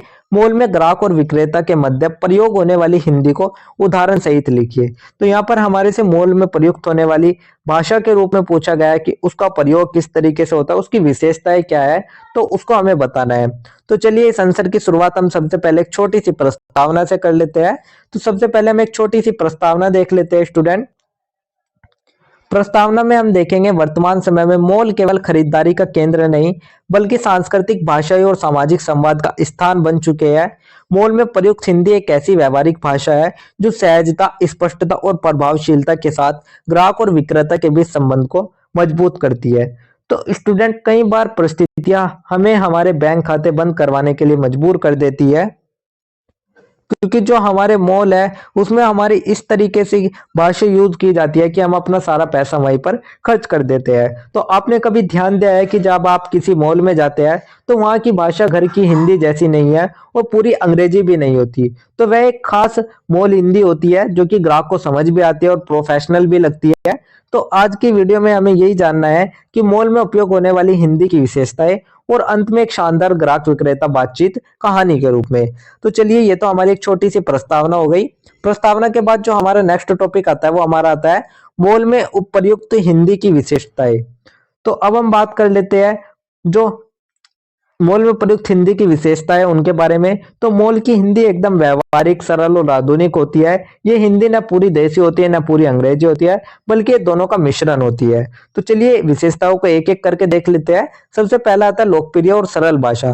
तो मॉल में प्रयोग होने वाली हिंदी को इस तरह ढाला गया है कि वह आसान, सीधी और ग्राहकों के लिए बोधगम्य हो। तो स्टूडेंट, ये जो भाषा है ये आसान, लोकप्रिय और सभी को समझ में आने वाली भाषा है। मॉल में हर उम्र, हर वर्ग का व्यक्ति आता है, इसलिए भाषा ऐसी होनी चाहिए जो कि हर किसी को तुरंत समझ में आ जाए। उदाहरण के लिए अगर आप देखें, सर यहाँ नया कलेक्शन आया है, मैडम सेल चल रही है, आपको कौन सा साइज चाहिए। तो इसी तरीके से ये कुछ शब्द है हमारे लोकप्रिय और सरल भाषा में। इसके बाद जो सेकंड विशेषता आती है वो आती है मिश्रित शब्दावली, कोड मिक्सिंग। तो हिंदी में अंग्रेजी शब्दों का भरपूर प्रयोग मिलता है, जैसे कि discount offer, fitting room, billing counter, sale चल रही है आदि। तो इसे हम कहते हैं कोड मिक्स्ड हिंदी, जहां पर हिंदी के वाक्य में कई अंग्रेजी शब्द भी होते हैं। तो उदाहरण के लिए आप देखें, बिलिंग काउंटर उधर है, फिटिंग रूम खाली है, 30% डिस्काउंट मिल जाएगा। तो ये जो शब्द है ये प्रोफेशनल भी लगता है और ग्राहक को समझ में भी आते हैं। तो ये थी हमारी मिश्रित शब्दावली। इसके बाद थर्ड हमारा आता है प्रश्नवाचकता और विनम्रता। तो ग्राहक को सहज अनुभव कराने के लिए सवाल जवाब की भाषा विनम्र होती है, जैसे कि क्या मैं आपकी मदद कर सकता हूँ, आप किस रंग की तलाश कर रहे हैं। तो मॉल की भाषा का जो स्टूडेंट सबसे बड़ा गुण है वो है हमारा कोर्टेजी यानी कि विनम्रता। उदाहरण के लिए अगर आप देखें, क्या मैं आपकी सहायता कर सकता हूँ, कृपया यह ट्राई कर लीजिएगा, धन्यवाद, फिर आइएगा। तो इस सभी शब्दों से ग्राहकों को महसूस होता है कि वह खास है। तो स्टूडेंट, यही हमारा प्रश्नवाचकता और विनम्रता था। इसके बाद फोर्थ जो हमारा आता है वो हमारा आता है ब्रांड और उत्पाद के साथ उपयोगी भाषा। जैसे कि आपको कौन सा ब्रांड चाहिए, या ट्रेडिंग प्रोडक्ट है, ये नया कलेक्शन आया है। तो मॉल में हर जगह सुनाई देते हैं buy one get one free, bumper offer, limited time sale. तो ये एक मार्केटिंग हिंदी है जो कि सरल, आकर्षक और तुरंत प्रभाव वाली होती है। इसके बाद फिफ्थ हमारा आता है प्रभावी विज्ञापन शैली जो कि मैंने अभी आपको बताई, 20% छूट, बम्पर ऑफर, आज की खरीदारी, अब हर खरीदारी पर पाइए 20% की छूट, आज की खरीदारी पर फ्री गिफ्ट। तो ये हमारे कुछ प्रचार और मार्केटिंग वाली भाषा होती है। तो स्टूडेंट यही था हमारा मॉल में प्रयुक्त हिंदी भाषा की विशेषताएं। इसके बाद जो हमारा नेक्स्ट पॉइंट आता है या नेक्स्ट टॉपिक आता है वो हमारा आता है मॉल में ग्राहक और विक्रेता के बीच हिंदी संवाद उदाहरण सहित। तो अब हम समझ लेते हैं हमारे ग्राहक और विक्रेता की जो उदाहरण है उसको समझ लेते हैं, उनके संवाद को समझ लेते हैं। तो सबसे पहले ग्राहक बोलता है, नमस्ते, क्या आप मेरी सहायता कर सकते हैं? विक्रेता बोलता है, बिल्कुल सर, मैडम, आप किस प्रकार का कपड़ा देखना चाहोगे? तो ग्राहक बोलता है, मुझे पार्टी के लिए कुर्ता चाहिए, कुछ नया डिजाइन दिखाइए। तो जो विक्रेता वो कहता है कि यह देखिए सर, ये एक नया ट्रेंड चल रहा है, इसमें आपको 15% डिस्काउंट भी मिलेगा। उसके बाद जो ग्राहक होता है वो कहता है, क्या इसका कोई दूसरा रंग नहीं है? तो विक्रेता कहता है, जी हाँ, इसमें नीला, काला और ग्रे रंग भी उपलब्ध है। तो ग्राहक पूछता है, इसकी कीमत क्या है? विक्रेता कहता है, ये 1899 रुपए का है, लेकिन ऑफर के तहत आपको 1615 में मिल जाएगा। तो ग्राहक कहता है, अच्छा, क्या आप इसका बिल बना सकते हैं? तो विक्रेता कहते हैं, जी, बिलिंग काउंटर वहां दाईं ओर है, धन्यवाद। तो ये हमने आपको एक उन दोनों के बीच की संवाद बताई, ग्राहक और विक्रेता के बीच के मॉल के में जो संवाद होती है। आपसे इसी तरीके से कोई भी टॉपिक पर संवाद पूछ ली जा सकती है, तो आपको अपनी तरफ से इसी तरीके से एक संवाद बनाकर लिख देनी है। तो स्टूडेंट यही था हमारा मॉल में ग्राहक और विक्रेता के बीच हिंदी संवाद। इसके बाद जो हमारा नेक्स्ट टॉपिक आता है वो हमारा एक छोटा सा निष्कर्ष आता है। तो अब हम हमारा एक छोटे से निष्कर्ष के बारे में, एक छोटे से कंक्लूजन के बारे में बात कर लेते हैं। तो मॉल में प्रयुक्त हिंदी आज के उपभोक्तावादी युग की सशक्त संप्रेषण प्रणाली बन गई है। यह हिंदी केवल बोलचाल की भाषा नहीं, बल्कि ग्राहक अनुभव सुधारने, सेवा में पारदर्शिता लाने और व्यापारिक सफलता का माध्यम बन चुकी है। हिंदी की यह व्यावहारिकता उसे लोकप्रिय और प्रभावशाली बनाती है। तो स्टूडेंट, मॉल में उपयोग होने वाली हिंदी न तो पारंपरिक हिंदी है, न ही शुद्ध अंग्रेजी है। तो यह है आधुनिक व्यावहारिक हिंदी जो कि ग्राहक और विक्रेता को एक दूसरे से सरलता से जोड़ती है, और यही भाषा मॉल के अनुभव को आसान, आकर्षक और सुगम बनाती है। तो यही था स्टूडेंट हमारा एक छोटा सा निष्कर्ष, जिसके साथ हमारा आंसर नंबर 5 भी कंप्लीट होता है। तो यही था हमारा आंसर नंबर 5। इसके बाद जो हमारा नेक्स्ट आता है वो हमारा क्वेश्चन नंबर 6 आता है। और क्वेश्चन नंबर 6 को स्टार्ट करने से पहले मैं आप सभी से पूछ लेता हूं, हमारे जो गिववे के इंपॉर्टेंट क्वेश्चन है उन क्वेश्चंस के बारे में पूछ लेता हूं। तो सबसे पहले अभी मैं आपसे 3 क्वेश्चंस पूछूंगा, आपको कमेंट सेक्शन में उनका आंसर देना है। तो भी जो भी स्टूडेंट सबसे पहले उन तीनों आंसर का करेक्ट आंसर देगा, क्वेश्चन का करेक्ट आंसर देगा, उनको एब्सोल्युटली फ्री नोट्स हम प्रोवाइड करेंगे तुरंत ही। तो स्टूडेंट चलिए, जो हमारा सबसे पहला क्वेश्चन रहने वाला है वो हमारा रहने वाला है कि व्यवहारिक हिंदी में प्रयोग होने वाली लिखित लिपि कौन सी है। तो जो हमारी व्यवहारिक हिंदी है उसमें हमारी कौन सी लिखित लिपि प्रयोग की जाती है, उसके बारे में आपको कमेंट सेक्शन में बताना है कि वो कौन सी लिपि है। सेकंड जो हमारा क्वेश्चन रहने वाला है वो हमारा रहने वाला है कि बैंकों में ग्राहक पहचान से हेतु उपयोग किया जाने वाला शब्द क्या है। तो ग्राहक पहचान हेतु ये आपका एक हिंदी शब्द है। तो आपको पहचानना है कि ये जो शब्द है इसको बैंक में किस रूप में उपयोग किया जाता है, किस वर्ड के रूप में उपयोग किया जाता है। इसके बाद जो थर्ड क्वेश्चन आता है वो हमारा आता है, कार्यालय हिंदी में सरकारी आदेश के लिए कौन सा शब्द प्रयोग होता है। तो अगर किसी कार्यालय में कोई भी सरकारी आदेश देना है तो उसके लिए कौन सा शब्द इस्तेमाल किया जाता है वो आपको बताना है। तो स्टूडेंट यही थे हमारे 3 क्वेश्चन जो कि मैंने आपसे पूछे। तो आपको इन 3 क्वेश्चन के आंसर देने हैं। तो जो भी स्टूडेंट सबसे पहले इन तीनों क्वेश्चन के स्टार्टिंग के जो 3 विनर्स हो गए उनको हम हमारे टेलीग्राम और व्हाट्सएप चैनल पर अनाउंस कर देंगे। तो उन सभी 3 स्टूडेंट को हम देंगे एब्सोल्युटली फ्री नोट्स। तो स्टूडेंट चलिए अब हम हमारे आंसर क्वेश्चन नंबर 6 पे ही आते हैं। और क्वेश्चन नंबर 6 में हमारे पूछा पूछा गया है, खाता बंद करवाने के लिए बैंक प्रबंधक को पत्र लिखिए तथा पत्र में प्रयुक्त परिभाषिक शब्दावली को रेखांकित कीजिए। तो स्टूडेंट, कई बार परिस्थितियां हमें हमारे बैंक खाते बंद करवाने के लिए मजबूर कर देती है, चाहे नौकरी बदलने की वजह से हो, चाहे शहर बदलने की वजह से हो, या किसी नए बैंक में बेहतर सुविधा मिलने की वजह से हो। लेकिन स्टूडेंट, खाता बंद करवाने के लिए सही तरीके से पत्र लिखना बहुत जरूरी है, और उसमें इस्तेमाल होने वाले तकनीकी बैंकिंग शब्द वही बनाते हैं आपके पत्र को प्रोफेशनल। तो स्टूडेंट, आज की इस जो हमारा ये एक एप्लीकेशन है इसमें हमें समझना है कि बैंक मैनेजर को खाता बंद करवाने का सही पत्र किस तरीके से लिख के, साथ ही पत्र में उपयोग हुए जो परिभाषिक शब्द है उनका सरल अर्थ किस तरीके होता है। तो स्टूडेंट, आप एक तरीके से देखिए जो हमारा फॉर्मेट रहने वाला है, तो आपको इसी तरीके से, जरूरी नहीं है आपसे यही पूछा जाए कि खाता बदलवाने के लिए आपसे बैंक से रिलेटेड कोई भी या किसी भी सेक्टर से रिलेटेड आपसे कुछ भी पूछ लिया जाता है कि आपको ये चीज करानी है, तो आपको ओनली फॉर्मेट समझना है, अंदर का मटेरियल आपको लिख देना है और इसके जो परिभाषिक शब्द है उनको आपको याद कर लेना है। तो आपको कुछ इस तरीके से लिखना है, सेवा में शाखा प्रबंधक, बैंक का नाम मान लीजिएगा आप पंजाब नेशनल बैंक है तो पीएनबी बैंक आपको पूरा लिखना है, पंजाब नेशनल। शाखा का पता यानी कि जो भी आपका शाखा होती है, मान लीजिएगा उत्तम नगर शाखा हो गई तो पंजाब नेशनल बैंक उत्तम नगर शाखा, इसी तरीके से आपने लिखना है। फिर आपको लिखना है विषय, विषय में आपको लिखना है बचत खाता बंद करवाने हेतु निवेदन। तो अगर आपका जिस भी टाइप का जो खाता होगा उस खाते का नाम लिखकर आपको लिखना है खाता बंद करवाने हेतु निवेदन। उसके जस्ट नीचे ही आपको लिखना है महोदय, और महोदय के बाद आपको लिखना शुरू कर देना है नेक्स्ट लाइन से, सविनय निवेदन है कि मैं आपके बैंक की शाखा में बचत खाता यानी कि सेविंग अकाउंट, आपको अपना अकाउंट नंबर डाल देना है, उसका खाता धारक को कुछ व्यक्तिगत कारणों से मैं यह खाता बंद करवाना चाहता हूं या चाहती हूं। तो अतः आपसे निवेदन है कि मेरे खाते में शेष शुद्ध राशि यानी कि नेट बैलेंस को चेक अथवा खाते स्थानांतरण के माध्यम से मुझे प्रदान कर खाता बंद कर दीजिएगा। मैंने केवाईसी दस्तावेज पहले ही जमा कर दिए हैं। खाता बंद करने से संबंधित सभी औपचारिकताओं को पूरा करने के लिए मैं बैंक शाखा में उपस्थित हो जाऊंगी। आपकी सहायता के लिए धन्यवाद। देन आपको नीचे लिखना है भविष्य, यहाँ पर आपको अपना नाम लिखना है, अपना मोबाइल नंबर लिखना है और उस दिन की दिनांक लिखनी है। तो इसी तरीके से आपको इसी फॉर्मेट में लिखना है। फर्स्ट लाइन में आपको लिखना है सेवा में, देन आपको नेक्स्ट लाइन से स्टार्ट करना है। बहुत से स्टूडेंट क्या मिस्टेक करते हैं, वे इसके आगे से ही लिख देते हैं सेवा प्रबंधक, बैंक का नाम। इस तरीके से आपको नहीं लिखना, आपको फर्स्ट लाइन में लिखना है सेवा में, सेकंड लाइन में लिखना है शाखा प्रबंधक, थर्ड लाइन में बैंक का नाम, फोर्थ लाइन में शाखा का पता। उसके बाद आप चाहे तो एक लाइन छोड़ सकते हैं, देन आप नेक्स्ट लाइन स्टार्ट करके विषय लिखिएगा, और विषय के बाद आप चाहे तो एक लाइन छोड़ सकते हैं।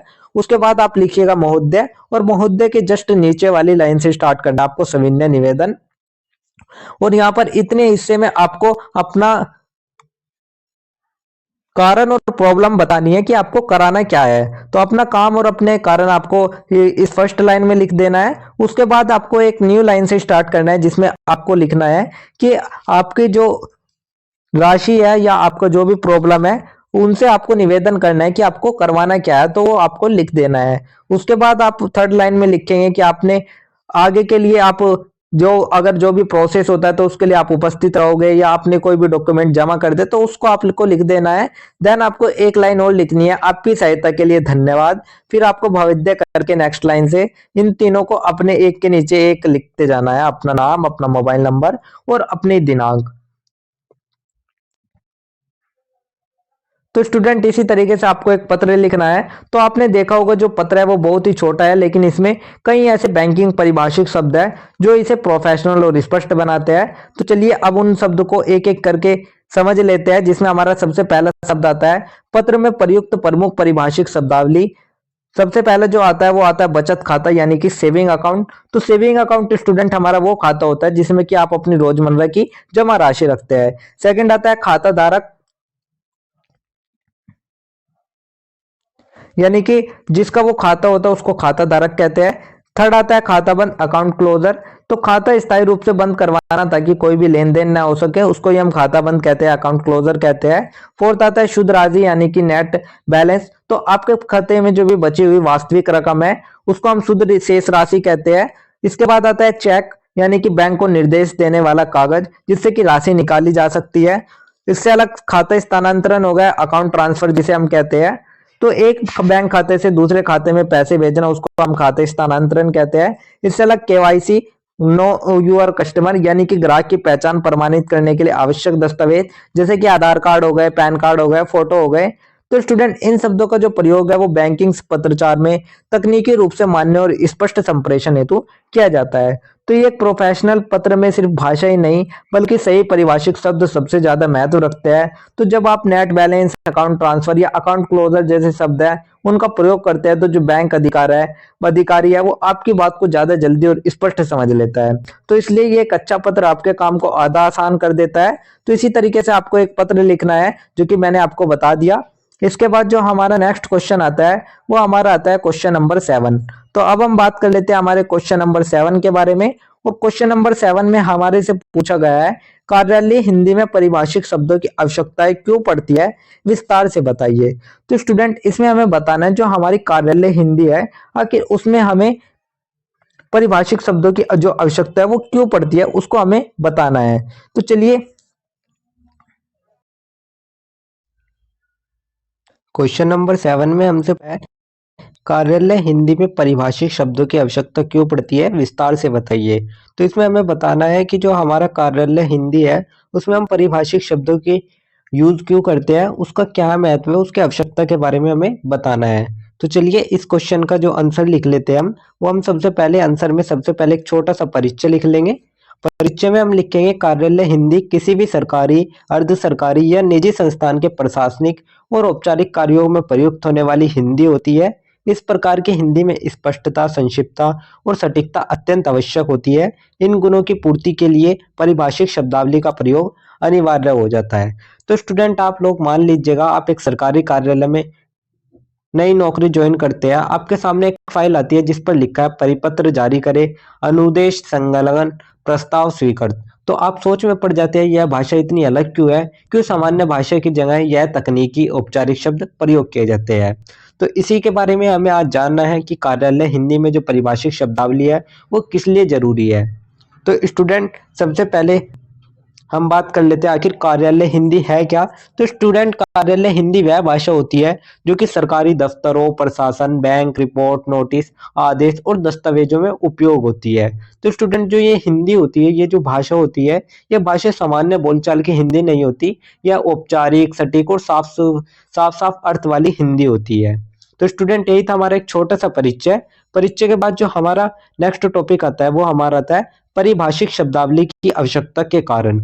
तो अब हम जान लेते हैं कि जो परिभाषिक शब्दावली है उसकी आवश्यकता क्यों पड़ जाती है, हमें क्यों उसकी आवश्यकता होती है। तो इसमें हम सबसे पहला पॉइंट देखेंगे प्रशासनिक संप्रेषण की स्पष्टता, जिसमें कार्यालय संवादों में अगर सामान्य भाषा का प्रयोग किया जाए तो भ्रम की संभावना रहती है। जैसे आदेश, अनुदेश, रिपोर्ट, प्रस्तावना, अनुबंध आदि शब्द विशेष और निश्चित अर्थ प्रदान करते हैं जो किसी अन्य भाषा से स्पष्ट नहीं हो सकते। तो स्टूडेंट आप एक माध्यम से समझिएगा, इसमें स्पष्टता है क्योंकि आप एक तरीके से समझिएगा कोई एक कर्मचारी है, वो इस काम पर रिपोर्ट बना देना वो कहता है, दूसरा कर्मचारी कहता है कौन सी रिपोर्ट किस बारे में कब तक। तो अगर भाषा अस्पष्ट हो तो गलत फहमी होती है, लेकिन जब कहा जाता है कि इस पर प्रतिवेदन तैयार करो या आदेश किया जाए, जारी किया जाए, या तो जो अर्थ है वो बिल्कुल साफ हो जाता है। तो इसलिए जो परिभाषिक शब्द है वो भ्रम खत्म करते हैं और सटीक मतलब या सटीक अर्थ हमें प्रदान करते हैं। तो यही था हमारा प्रशासनिक संप्रेषण की स्पष्टता। इसके बाद जो नेक्स्ट आता है वो हमारा आता है संचार में एकरूपता। तो अब हम बात कर लेते हैं एकरूपता के बारे में। तो पूरे प्रशासनिक तंत्र में एक समान शब्दों का प्रयोग होने से संपूर्ण संगठन में सामंजस्य बना रहता है। जैसे परिपत्र, स्मरण पत्र, कार्यावत आदि शब्द सभी कार्यालयों में समान अर्थ में प्रस्तुत होते हैं। तो स्टूडेंट पूरे देश में सरकारी कार्यालय एक ही शब्द उपयोग करते हैं, जैसे कि ऑर्डर के लिए आदेश, कार्यकुलर परिपत्र, प्रतिवेदन, रिपोर्ट, अनुबंध, कॉन्ट्रैक्ट, अधिसूचना, नोटिफिकेशन। तो अगर हर जगह अलग अलग शब्द होते तो जो काम है उसमें भी गड़बड़ हो जाती। तो यह एकरूपता देश भर के प्रशासन को जोड़ती है। तो यही था हमारा संचार में एकरूपता। इसके बाद जो थर्ड पॉइंट आता है वो आता है तकनीकी और विषय आधारित विशिष्टता को लेकर। तो जैसे वित्त, बैंक, बैंकिंग, लेखा या विधि जैसे क्षेत्र में बजट, लेखा परीक्षण, ऋण, परिपत्र जैसे शब्द किसी विशेष अवधारणा को निरूपित करते हैं। इनका सामान्य भाषा से कोई सटीक पर्याय नहीं होता है। तो कई काम इतने संवेदनशील होते हैं स्टूडेंट कि सामान्य भाषा में समझाया नहीं जा सकता। जैसे कि लेखा परीक्षण हो गया, निविदा हो गया, अधिनियम हो गया, दंड प्रक्रिया संहिता हो गया, परिसीमन हो गया। तो इन शब्दों का जो सामान्य भाषा में है वो कोई सरल विकल्प नहीं है, इसलिए इसमें परिभाषिक शब्द की हमें आवश्यकता पड़ती है। तो यही था हमारा तकनीकी और विषय आधारित विशिष्टता। स्टूडेंट इसके बाद जो हमारा नेक्स्ट टॉपिक आता है वो हमारा आता है कार्य क्षमता और एक समय की बचत। तो परिभाषिक शब्द बहुत बार एक वाक्य या विचार को संक्षिप्त और प्रभावी रूप में कह देते हैं। इससे कार्य न केवल सुलभ होता है बल्कि समय की बचत भी होती है। तो स्टूडेंट जो परिभाषिक शब्द है वे अक्सर पूरे वाक्य का अर्थ एक शब्द में ही बता देते हैं। जैसे कि अनुमोदन हो गया जिसे हम प्रस्ताव की स्वीकृति कहते हैं, संलग्न हो गया जिसमें साथ जोड़ा गया, अभिलेख रिकॉर्ड या दस्तावेज को कहते हैं। तो एक शब्द ही पूरा अर्थ दे रहा है जिससे कि जो काम है वो तेज भी हो रहा है और प्रभावी भी हो रहा है। तो यही था हमारा कार्य क्षमता और समय की बचत। इसके बाद जो हमारा नेक्स्ट टॉपिक आता है वो हमारा आता है अनुशासन और औपचारिकता की भावना। तो कार्यालय भाषा में परिभाषित शब्दों का प्रयोग कर्मचारियों को एक नियत, औपचारिक और अनुशासित ढांचा प्रदान करता है। इससे कार्यालय संस्कृति मजबूत होती है। तो कार्यालय भाषा को प्रोफेशनल दिखना चाहिए। अगर दफ्तर की भाषा भी रोजमर्रा की बोलचाल जैसी होगी तो दस्तावेजों की जो गंभीरता है वो घट जाती है। तो इसलिए कृपया ये काम कर दीजिएगा कि जगह आदेश अनुसार कार्रवाई करे लिखा जाता है और ये जो भाषा है शासन की गंभीरता और जिम्मेदारी को दिखाती है। तो स्टूडेंट चलिए कुछ उदाहरण सहित समझाए आपको। जैसे कि सबसे पहले हम देखें ऑफिस हेड जिसे कार्यालय प्रमुख कहते हैं,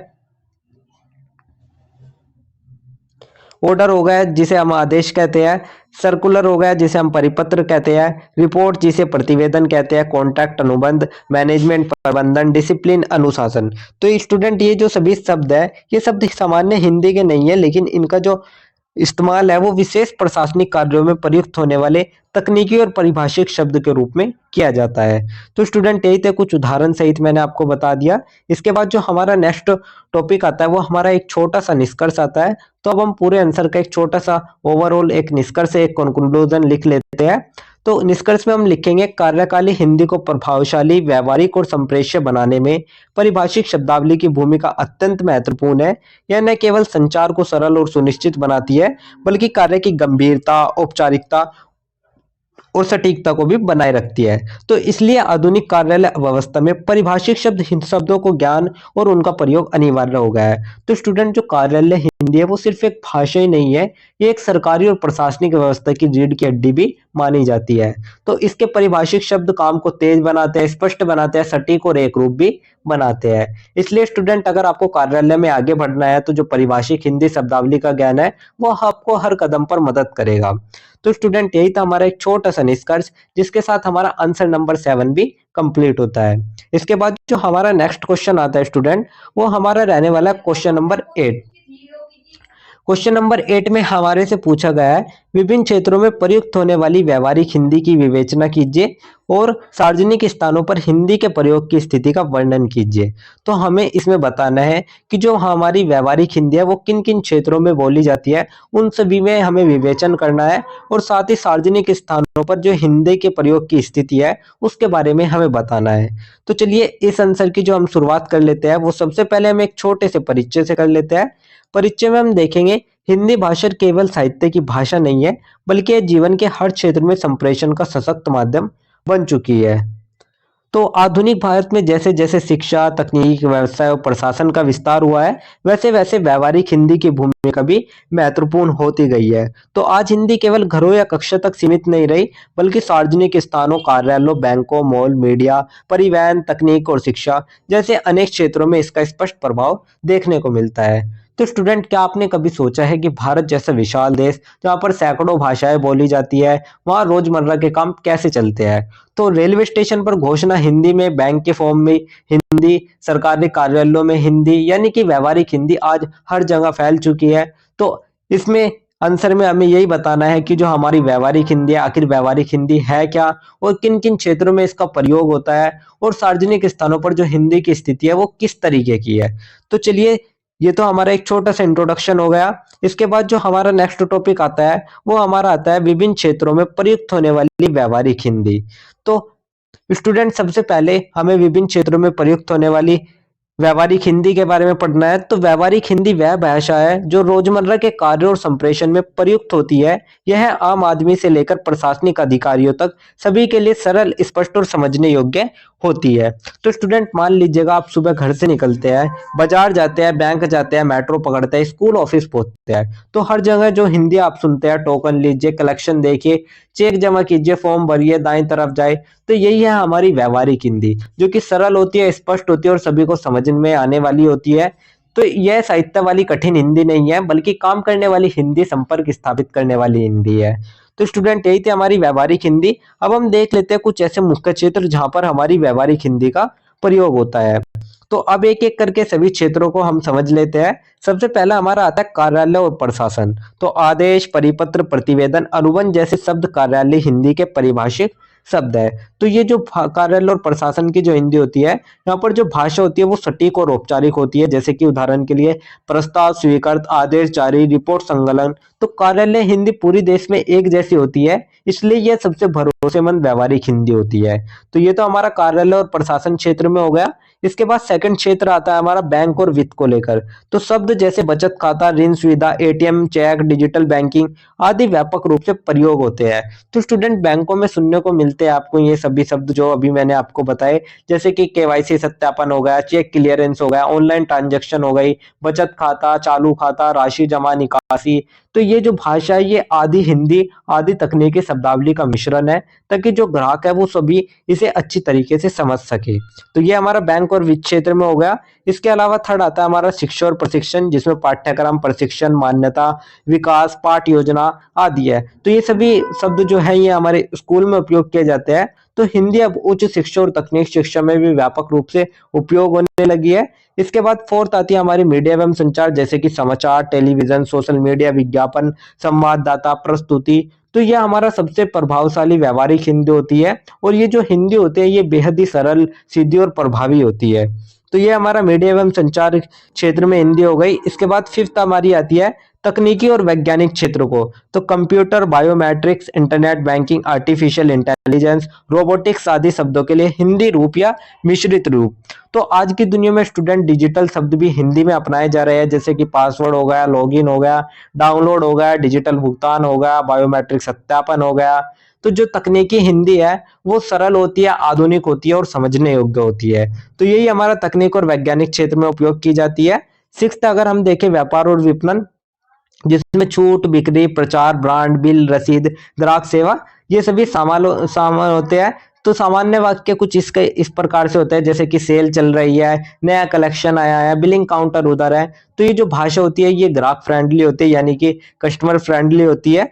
तो स्टूडेंट यही थे हमारा व्यापार और विपणन, यही थे हमारे विभिन्न विभिन्न क्षेत्र जहाँ पर हमारी विभिन्न विभिन्न प्रकार की हिंदी बोली जाती है।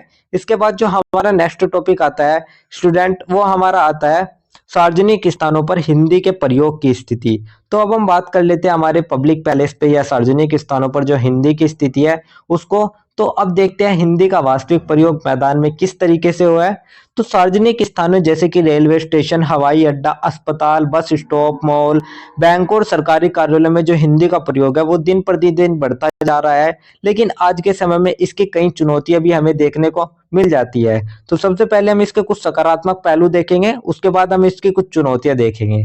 तो सबसे पहले पॉजिटिव रियलिटी यानी कि सकारात्मक पहलू देख लेते हैं। तो इसमें हम देखें सूचनात्मक बोर्ड और घोषणाएं। अब हिंदी में भी अनिवार्य रूप से सूचना दी जाती है, जैसे प्लेटफॉर्म नंबर 1 पर गाड़ी आएगी। तो railway station, bus stand, metro सभी जो घोषणाएं हैं वे सभी हमारी हिंदी में उपलब्ध हो गई है। इससे अलावा डिजिटल प्लेटफॉर्म पर वृद्धि, यानी कि रेलवे, बैंक, मोबाइल ऐप आदि में हिंदी को विकल्प के रूप में अपनाया जा रहा है। इससे अलग सरकार द्वारा प्रोत्साहन, केंद्र और राज्य सरकारों ने हिंदी के प्रयोग को बढ़ावा देने के लिए कई दिशा निर्देश जारी किए हैं। तो आज के समय में बैंक, अस्पताल, सरकारी भवन, सूचना बोर्ड सब हिंदी में देखे गए हैं। मोबाइल ऐप्स और वेबसाइट्स भी जैसे कि पेटीएम, फोन पे, आईआरसीटीसी, तो इसमें सब में हिंदी का विकल्प देखने को मिल जाता है। सरकारी अभियान में भी देखें तो जैसे स्वच्छ भारत, डिजिटल इंडिया, आजादी का अमृत महोत्सव, ये सब हमारे हिंदी में ही चलाए जा सकते हैं। तो स्टूडेंट यही थे हमारे कुछ सकारात्मक पहलू इसके। अब इसके सामने कई चुनौतियां भी आ जाती है। तो चुनौतियां देख लेते हैं, चुनौतियां कौन कौन सी आती है। तो सबसे पहली जो चुनौतियां आती है वो आती है कई स्थानों पर अभी भी अंग्रेजी को प्राथमिकता दी जाती है। तो जो निजी कंपनियां होती है उनमें भी अभी भी जो अंग्रेजी है उसका अधिक प्रयोग देखा जाता है। इससे अलावा तकनीकी शब्दावली का हिंदी रूप कई बार जटिल लगता है। तो जो तकनीकी शब्द होते हैं अगर हम उनको हिंदी में ट्रांसलेट करते हैं तो जो उनका जो हिंदी रूप होता है वो कई जगह पर हमें कठिन लगने लगता है। साथ ही प्राइवेट सेक्टर में हिंदी का प्रयोग सीमित रहता है, और कुछ राज्यों में हिंदी का प्रभाव जो है वो बहुत कम ही हमें देखने को मिल जाता है। लेकिन स्टूडेंट इन चुनौतियों के बावजूद भी जो हिंदी की पहुंच है वो बहुत ही तेजी से बढ़ रही है। तो यही थे हमारा सार्वजनिक स्थानों पर हिंदी के प्रयोग की स्थिति। इसके बाद जो हमारा नेक्स्ट टॉपिक आता है वो हमारा एक छोटा सा निष्कर्ष आता है, एक छोटा सा कंक्लूजन आता है। तो अब हम पूरे आंसर का एक छोटा सा कंक्लूजन लिख लेते हैं। कंक्लूजन में हम लिखेंगे व्यावहारिक हिंदी आज एक सशक्त संप्रेषण एवं भाषण बन चुकी है जो भारत के विविध क्षेत्रों को जोड़ने का कार्य कर रही है, चाहे वो बैंक हो या मॉल हो या स्कूल हो या तकनीकी मंच हो।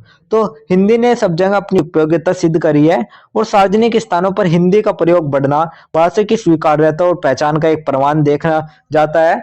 तो स्टूडेंट जो व्यावहारिक हिंदी है वो आज भारत के हर क्षेत्र में अपना प्रभाव दिखा रही है, सरकारी दफ्तरों से लेकर मेट्रो तक, बैंकों से लेकर मॉल तक और डिजिटल दुनिया से लेकर शिक्षा तक। तो आने वाले समय में यदि सरकारी और निजी संस्थान समान रूप से प्रयास करें तो हिंदी सभी क्षेत्रों की प्रभावी संपर्क भाषा बन सकती है।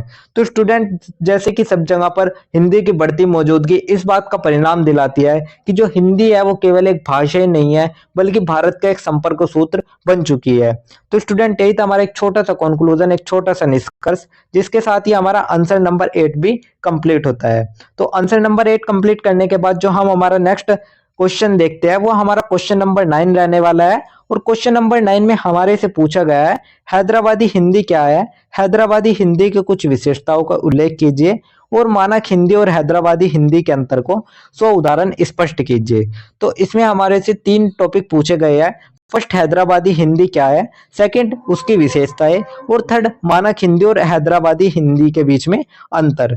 तो चलिए इस क्वेश्चन का आंसर लिख लेते हैं और इसके आंसर में हम सबसे पहले एक छोटी सी प्रस्तावना लिख लेते हैं। प्रस्तावना में हम देखेंगे कि भारत बहुभाषी देश है जहां हिंदी के भी कई क्षेत्रीय रूप मिलते हैं। हैदराबादी हिंदी दक्षिण भारत के हैदराबाद क्षेत्र में बोले जाने वाली एक विशिष्ट बोलचाल की शैली है जो कि हिंदू, उर्दू, तेलुगु और दक्कनी के प्रभाव से विकसित हुई है। यह हिंदी का एक प्रादेशिक, अनौपचारिक और जीवन स्वरूप है। तो स्टूडेंट अगर आप कभी हैदराबाद गए हैं तो आपने जरूर एक अनोखी, मजेदार और तेज तड़क भड़क वाली भाषा सुनी होगी। तो वही भाषा है हमारी हैदराबादी हिंदी और यह हिंदी का एक ऐसा रूप है जो सुनते ही चेहरे पर मुस्कान और दिमाग में लय पैदा करता है। तो आज के इस आंसर में हमें यही बताना है कि जो हमारी हैदराबादी हिंदी है आखिर वो है क्या, इसकी विशेषताएं क्या है और ये मानक हिंदी से किस तरीके से अलग है। तो सबसे पहले हम जान लेते हैं हैदराबादी हिंदी की परिभाषा। तो जान लेते हैं आखिर हैदराबादी हिंदी है क्या। तो हैदराबादी हिंदी वह भाषा रूप है जो हैदराबाद और उसके आसपास के क्षेत्रों में आम बोलचाल में प्रयुक्त होती है। यह हिंदी की व्याकरणिक शुद्धता से हटकर जनभाषा के व्यंग, हास्य और मिश्रता को अपनाती है। तो स्टूडेंट एक व्यक्ति कहता है भाई साहब बस स्टैंड चलेंगे, ऑटो वाला कहता है काय बात करते साहब, चलो बैठो फटाफट पहुंचा देते। तो स्टूडेंट यही भाषा हमारी हैदराबादी हिंदी, जिसमें हिंदी, उर्दू, तेलुगु, दक्कनी का मजेदार मिश्रण होता है। और ये जो भाषा होती है ये भाषा तेज होती है, भावनात्मक होती है, हास्यपूर्ण होती है और बहुत ही दोस्ताना लगती है। तो स्टूडेंट यही था हमारा एक छोटा सा अर्थ जो कि मैंने आपका हैदराबादी हिंदी की एक परिभाषा बता दी है। इसके बाद जो हमारा नेक्स्ट टॉपिक आता है वो हमारा आता है हैदराबादी हिंदी की प्रमुख विशेषताओं के बारे में। तो अब इसकी खास विशेषताएं एक एक करके देखते हैं, जिसमें हम सबसे पहले देखेंगे भाषाई मिश्रण। तो हिंदी, तेलुगु, उर्दू और अंग्रेजी शब्दों का स्वतंत्र प्रयोग होता है। उदाहरण के लिए काय रे मियाँ, अबे क्या बोल रहे वे, चल हट नको देखो। तो स्टूडेंट जो हैदराबादी हिंदी है इसमें हिंदी, उर्दू, तेलुगु और दक्कनी का सुंदर मेल हमें देखने को मिल जाता है। उदाहरण के लिए जैसे कि आता है क्या कर रहे हैं रे तू, अरे बे इधर आओ, नको टेंशन ले हबीबी चलाते। तो ये जो मिश्रण है इसे सबसे अलग पहचान देता है। तो यही था हमारा भाषाई मिश्रण। इसके बाद सेकंड हमारा आता है तुरंत भाव प्रकट करने वाली शैली। तो ये जो भाषा है अधिकतर भावनात्मक, चुटीली और जीवंत होती है। तो हैदराबादी भाषा सिर्फ बोली नहीं जाती बल्कि महसूस भी की जाती है। उदाहरण के लिए अगर आप देखें काय बात हमाया, सब वो ठीक है टेंशन नको, तो ये बोलने वाले की भावना सीधी आवाज में ही इसमें झलक जाती है। थर्ड हमारी जो आती है वो हमारी आती है अनौपचारिक संबोधन, जैसे कि मिया, भाया, रे, बे, अरे, ओ, इन शब्दों का बोलचाल में अधिक प्रयोग किया जाता है। तो यहाँ पर लोग एक दूसरे को इसी तरीके से बुलाते हैं। तो ये जो शब्द हैं ये आपस में अपनापन भी पैदा करते हैं। फोर्थ हमारा आता है उर्दू और व्यंग्य प्रधान वाक्य विन्यास को लेकर। तो हैदराबादी हिंदी के संवाद अक्सर व्यंग्यात्मक होते हैं जो श्रोताओं को मनोरंजन के साथ साथ गहराई से सोचने पर मजबूर करते हैं। तो स्टूडेंट यहाँ हर बात में थोड़ा ह्यूमर पैदा होता है। उदाहरण के लिए अगर आप देखें काय मौसम लॉजिक लगा रहे हो आप, अरे ओ इतना भी नको सोचो, तो ऐसा लगता है जैसे हर वाक्य में मजा छुपा हो। तो स्टूडेंट यही थे हमारे कुछ विशेषताएं हैदराबादी हिंदी की। इसके बाद जो हमारा नेक्स्ट टॉपिक आता है वो हमारा आता है मानक हिंदी और हैदराबादी हिंदी के बीच के अंतर को लेकर। तो अब हम देख लेते हैं मानक हिंदी और हैदराबादी अंतर को। तो यहाँ पर मैंने एक तरफ विषय लिखा है, एक तरफ मानक हिंदी और दूसरी तरफ हैदराबादी हिंदी।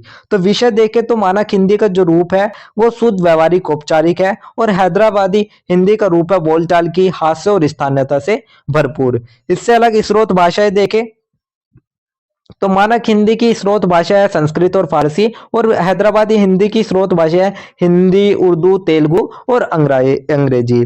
प्रयुक्त स्थल देखे तो जो हमारी मानक हिंदी है वो सरकारी कार्यालय, शिक्षा लेखन में होती है और हैदराबादी हिंदी हैदराबाद शहर लोक संवाद, हास्य, नाट्य मंच में हमें देखने को मिल जाती है। शब्दावली का रूप देखें तो शुद्ध शब्द मानक हिंदी में उपयोग किए जाते हैं जैसे कि आपका स्वागत है, और हैदराबादी हिंदी में मिश्रित भाषा होती है जैसे कि काय बात मियाँ। तो उपयोग देखिए तो मानक हिंदी औपचारिक वार्ता, समाचार, पाठ्यक्रम में होती है और वहीं पर जो हमारी हैदराबादी हिंदी है वो आम बोलचाल, चुटकुले, यूट्यूब कॉमेडी आदि में देखने को मिल जाती है। तो एक तरीके से हम कह सकते हैं जो कि हमारी मानक हिंदी है वो हमारी शुद्ध औपचारिक और व्याकरणिक हिंदी है और जो हमारी हैदराबादी हिंदी है वो बोलचाल की मिश्रित हास्य और भावना से भरी हुई हिंदी है। तो स्टूडेंट यही था हमारा हैदराबादी और मानक हिंदी के बीच अंतर। इसके बाद जो हमारा नेक्स्ट टॉपिक आता है वो हमारा एक छोटा सा निष्कर्ष, एक छोटा सा कंक्लूजन आता है। तो अब हम बात कर लेते हैं हमारे एक छोटे से निष्कर्ष, एक छोटे से कंक्लूजन के बारे में। निष्कर्ष में हम देखेंगे हैदराबादी हिंदी हिंदी भाषा का एक रंग बिरंगा और मनोरंजक स्वरूप है जो स्थानीय संस्कृति, हास्य और सामाजिक संवाद को सजीव बनाता है। तो मानक हिंदी जहां औपचारिकता और स्पष्टता की पहचान है, वहीं हैदराबादी हिंदी जनजीवन की सरलता और सजीवता को दर्शाती है। दोनों ही रूप अपने स्थान और प्रयोजन में महत्वपूर्ण है और हिंदी की विविधता और सामर्थ्य को दर्शाते हैं। तो स्टूडेंट हैदराबादी हिंदी सिर्फ एक भाषा नहीं है, यह हैदराबाद की संस्कृति, इतिहास और अपनापन का एक प्रतीक है। और मानक हिंदी जहाँ औपचारिक और शुद्ध है, वहीं पर जो हमारी हैदराबादी हिंदी है वो जीवन से भरपूर, हास्य से भरी और बेहद दोस्ताना लगती है। तो दोनों का अपना अपना महत्व है, एक नियमों की और दूसरे दिल की भाषा। तो स्टूडेंट यही था हमारा एक छोटा सा निष्कर्ष जिसके साथ हमारा आंसर नंबर 9 भी कंप्लीट होता है। तो यही था हमारा आंसर नंबर 9। इसके बाद जो हमारा नेक्स्ट टॉपिक आता है, नेक्स्ट जो क्वेश्चन आता है वो हमारा क्वेश्चन नंबर 10 आता है जिसमें हमसे पूछा गया है निम्नलिखित पर टिप्पणी लिखिए। तो अब हम कुछ ऐसे शब्द देख लेते हैं जिन पर हमें टिप्पणी लिखनी है। तो सबसे पहले हम देख लेते हैं कलकत्ता हिंदी, उसके बाद अनुभव लेखन, उसके बाद कार्यालय भाषा परिभाषिक शब्दावली। तो चलिए उत्तर में हम एक एक को समझ लेते हैं, एक एक पर टिप्पणी लिख लेते हैं। सबसे पहले हम लिखते हैं कलकत्ता हिंदी पर टिप्पणी। तो कलकत्ता हिंदी कोलकाता और उसके आसपास के क्षेत्रों में बोले जाने वाली एक विशिष्ट क्षेत्रीय हिंदी है। यह हिंदी की प्रादेशिक शैली है जिसमें बंगाली भाषा, संस्कृति और उच्चारण का गहरा प्रभाव देखने को मिलता है। तो कोलकाता की हिंदी, जिसे हम कलकत्ता हिंदी भी कहते हैं, एक खास क्षेत्रीय हिंदी है जिसमें बंगाली भाषा की मिठास घुली होती है। और ये जो हिंदी है ये मानक हिंदी से थोड़ी अलग होती है।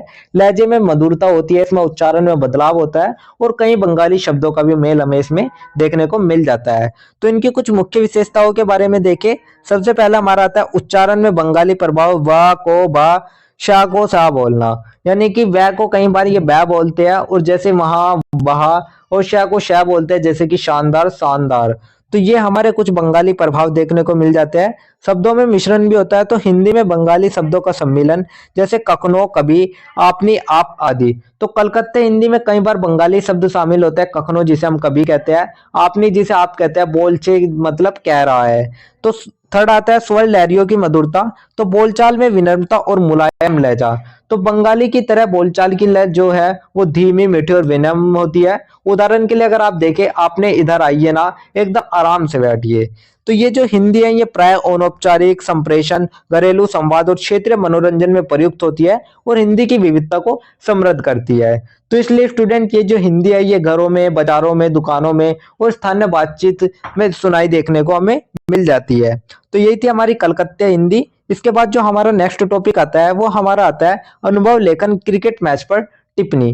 तो अब चलते हैं क्रिकेट के मैदान में जहां पर हर गेंद, हर रन और हर शॉट दिल की धड़कनें तेज कर देता है। तो सबसे पहले क्रिकेट मैच का अनुभव लेखन एक रोचक, जीवंत और वर्णनात्मक शैली में किया जाता है। जिससे पाठक को ऐसा लगे कि वह स्वयं वहां पर उपस्थित हो। तो महत्वपूर्ण बिंदु स्टूडेंट इसमें क्या क्या रहते हैं? स्थान, समय और टीमों का उल्लेख, जैसे कि भारत और ऑस्ट्रेलिया के बीच खेले गए इस फाइनल मैच में दृश्य चित्र में देखें तो भीड़ की तालियां, खिलाड़ियों की फुर्ती और हर चौका छक्का रोमांच बढ़ा रहता है। भावनात्मक जुड़ाव, लेखक दर्शक की तरह टीम के हर रन, हर विकेट पर प्रतिक्रिया देता है। वर्णनात्मक भाषा होती है इसमें, जैसे धोनी ने जोरदार छक्का मारकर भारत को जीत दिलाई और स्टेडियम जयघोष से गूंज उठा। तो इस प्रकार का जो लेखन है वो केवल मनोरंजन ही नहीं देता, बल्कि लेखक की अभिव्यक्ति क्षमता को भी दर्शाता है। तो स्टूडेंट दृश्य एक अगर हम देखें स्टेडियम का माहौल, तो चारों ओर तिरंगे, लोग चिल्लाते हुए भारत भारत, ढोल की थाप पर नाचती हुई भीड़ और आसमान में चमकती रोशनी। इससे अलग मैच की शुरुआत जब होती है तो ऑस्ट्रेलिया ने टॉस जीतकर गेंदबाजी चुनी। रोहित शर्मा ने आते ही चौका जड़ दिया और पूरी भीड़ एक साथ उठ गई। वाह रोहित, ये हुई ना बैटिंग। रोमांच चरम पर देखें तो भारतीय टीम को जीतने के लिए आखिरी 2 ओवरों में चाहिए थे 18 रन। सामने बल्लेबाज सूर्य कुमार यादव, पहले ही गेंद में छक्का, स्टेडियम गूंज उठा सूर्या सूर्या। और अंतिम गेंद पर 2 रन चाहिए थे, बॉलर दौड़ा, गेंद डाली और सूर्य ने चौका मारकर मैच खत्म कर दिया। और पूरा इंडिया इंडिया इंडिया इंडिया कहता बोलता गया। उसके बाद भीड़ धीरे धीरे स्टेडियम से बाहर जा रही थी, लेकिन हर चेहरे पर मुस्कान और गर्व साफ दिख रहा था। मुझे लगा कि यह सिर्फ एक खेल ही नहीं है, बल्कि एक भावना है जो कि पूरे देश को जोड़ती है। तो इसी तरीके से हमने एक क्रिकेट मैच पर भी टिप्पणी लिख ली। इसके बाद जो हमारा थर्ड टॉपिक आता है वो हमारा आता है कार्यालय परिभाषिक शब्दावली पर टिप्पणी को लेकर। तो कार्यालय परिभाषिक शब्दावली वह तकनीकी शब्द है जो प्रशासनिक, वित्तीय और गैर सरकारी सर्किलों में प्रयुक्त होती है। इनका प्रयोग संवाद में सटीकता, औपचारिकता और स्पष्टता लगता है। तो कार्यालय हिंदी में कई तकनीक शब्द उपयोग किए जाते हैं और ये जो शब्द होते हैं स्टूडेंट के कार्य को सटीक बनाते हैं, भ्रम दूर करते हैं और कार्यवाही को तेज करते हैं। साथ साथ दस्तावेजों को औपचारिक भी ये बनाते हैं। उदाहरण स्वरूप आप कुछ शब्द देखिए, जैसे कि आदेश हो गया, ऑर्डर हो गया, किसी कार्य को करने का निर्देश। परिपत्र हो गया, सभी कर्मचारियों को दिया जाने वाला एक आधिकारिक नोटिस। प्रतिवेदन यानी कि किसी घटना कार्य का विस्तृत वर्णन। अनुबंध, 2 पक्षों के बीच लिखा गया एक लिखित समझौता। प्रस्तावना हो गया, अधिसूचना होगा, कार्यवर्त हो गया। इसी तरीके से कुछ शब्द हो गए, स्वीकृति हो गई, किसी प्रस्ताव को मंजूरी देना। शपथ पत्र यानी कि कानूनी रूप से दिया गया बयान। प्रमाण पत्र यानी कि अधिकार द्वारा दिया गया साक्ष्य दस्तावेज। स्थगन यानी कि कार्य बैठक को आगे बढ़ाना। अधिसूचना यानी कि सरकार संस्था द्वारा जारी कोई आधिकारिक सूचना। अनुलंघन यानी कि दस्तावेज के साथ जुड़ी गई कोई भी फाइल या कोई भी कागज। तो इसी तरीके से कुछ शब्द है जो कि मैंने आपको बता दिए।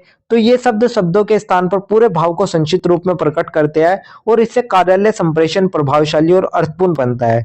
तो इसी शब्दावली का प्रयोग सरकारी और निजी संस्थानों में अनिवार्य होता जा रहा है, जिससे कि कार्य दक्षता में भी वृद्धि देखने को हमें मिलती है। तो स्टूडेंट भाषा चाहे कोलकाता की मिठास भरी कलकत्ते हिंदी हो, या क्रिकेट मैदान का जुनून हो, या दफ्तर की गंभीर तकनीकी हिंदी हो, हर भाषा का अपना स्वाद, अपना उपयोग और अपनी पहचान है। तो इन्हीं भाषाई रंगों से मिलकर हमारा देश बनता है, इसलिए इसे विविधता में एकता का सबसे सुंदर उदाहरण भी माना जाता है। तो स्टूडेंट यही था हमारा आंसर नंबर 10 जो कि हमारा खत्म होता है। तो यही थे हमारे स्टूडेंट व्यवहारिक हिंदी हिंदी ए के 10 most important question with answer जो कि मैंने आपको बता दिए हैं। तो स्टूडेंट इनके डायरेक्टली एग्जाम में आने के बहुत ज्यादा चांसेस है। तो मुझे उम्मीद है कि आप सभी ने इन्हें ध्यान से समझा होगा और अपनी एग्जाम प्रिपरेशन स्ट्रॉन्ग कर ली होगी। और स्टूडेंट याद रखिएगा, हमारे लेक्चर बिल्कुल फ्री है, लेकिन अगर तुम चाहते हो कि आपको यही वेल ऑर्गेनाइज्ड नोट्स चाहिए तो जो कि एग्जाम के लिए एकदम परफेक्ट है, तो बस आप गिवन नंबर पर मैसेज करो और अपने नोट्स सिक्योर करो। तो और हाँ स्टूडेंट, हर वीडियो में होता है गिव वे। तो वीडियो के बीच में पूछे गए जो क्वेश्चंस है उनके लिए आप सभी रेडी रहिएगा और 3 लक्की विनर्स बन सकते हो आप फ्री नोट्स के। तो आप सभी अपना आंसर जरूर बताइएगा कमेंट सेक्शन में। अगर आप सभी को ये वीडियो पसंद आई हो तो वीडियो को लाइक, शेयर और सब्सक्राइब करना ना भूलें। एंड हमारे व्हाट्सएप चैनल और टेलीग्राम चैनल को फॉलो कर लीजिएगा, ताकि आपको मिलते रहे एग्जाम फोकस अपडेट और ड्यू सोल के सारे इंपॉर्टेंट लेक्चर एंड गिववे के winners. Till then stay focus, study smart और crush your exam. All the best, see you in the next video.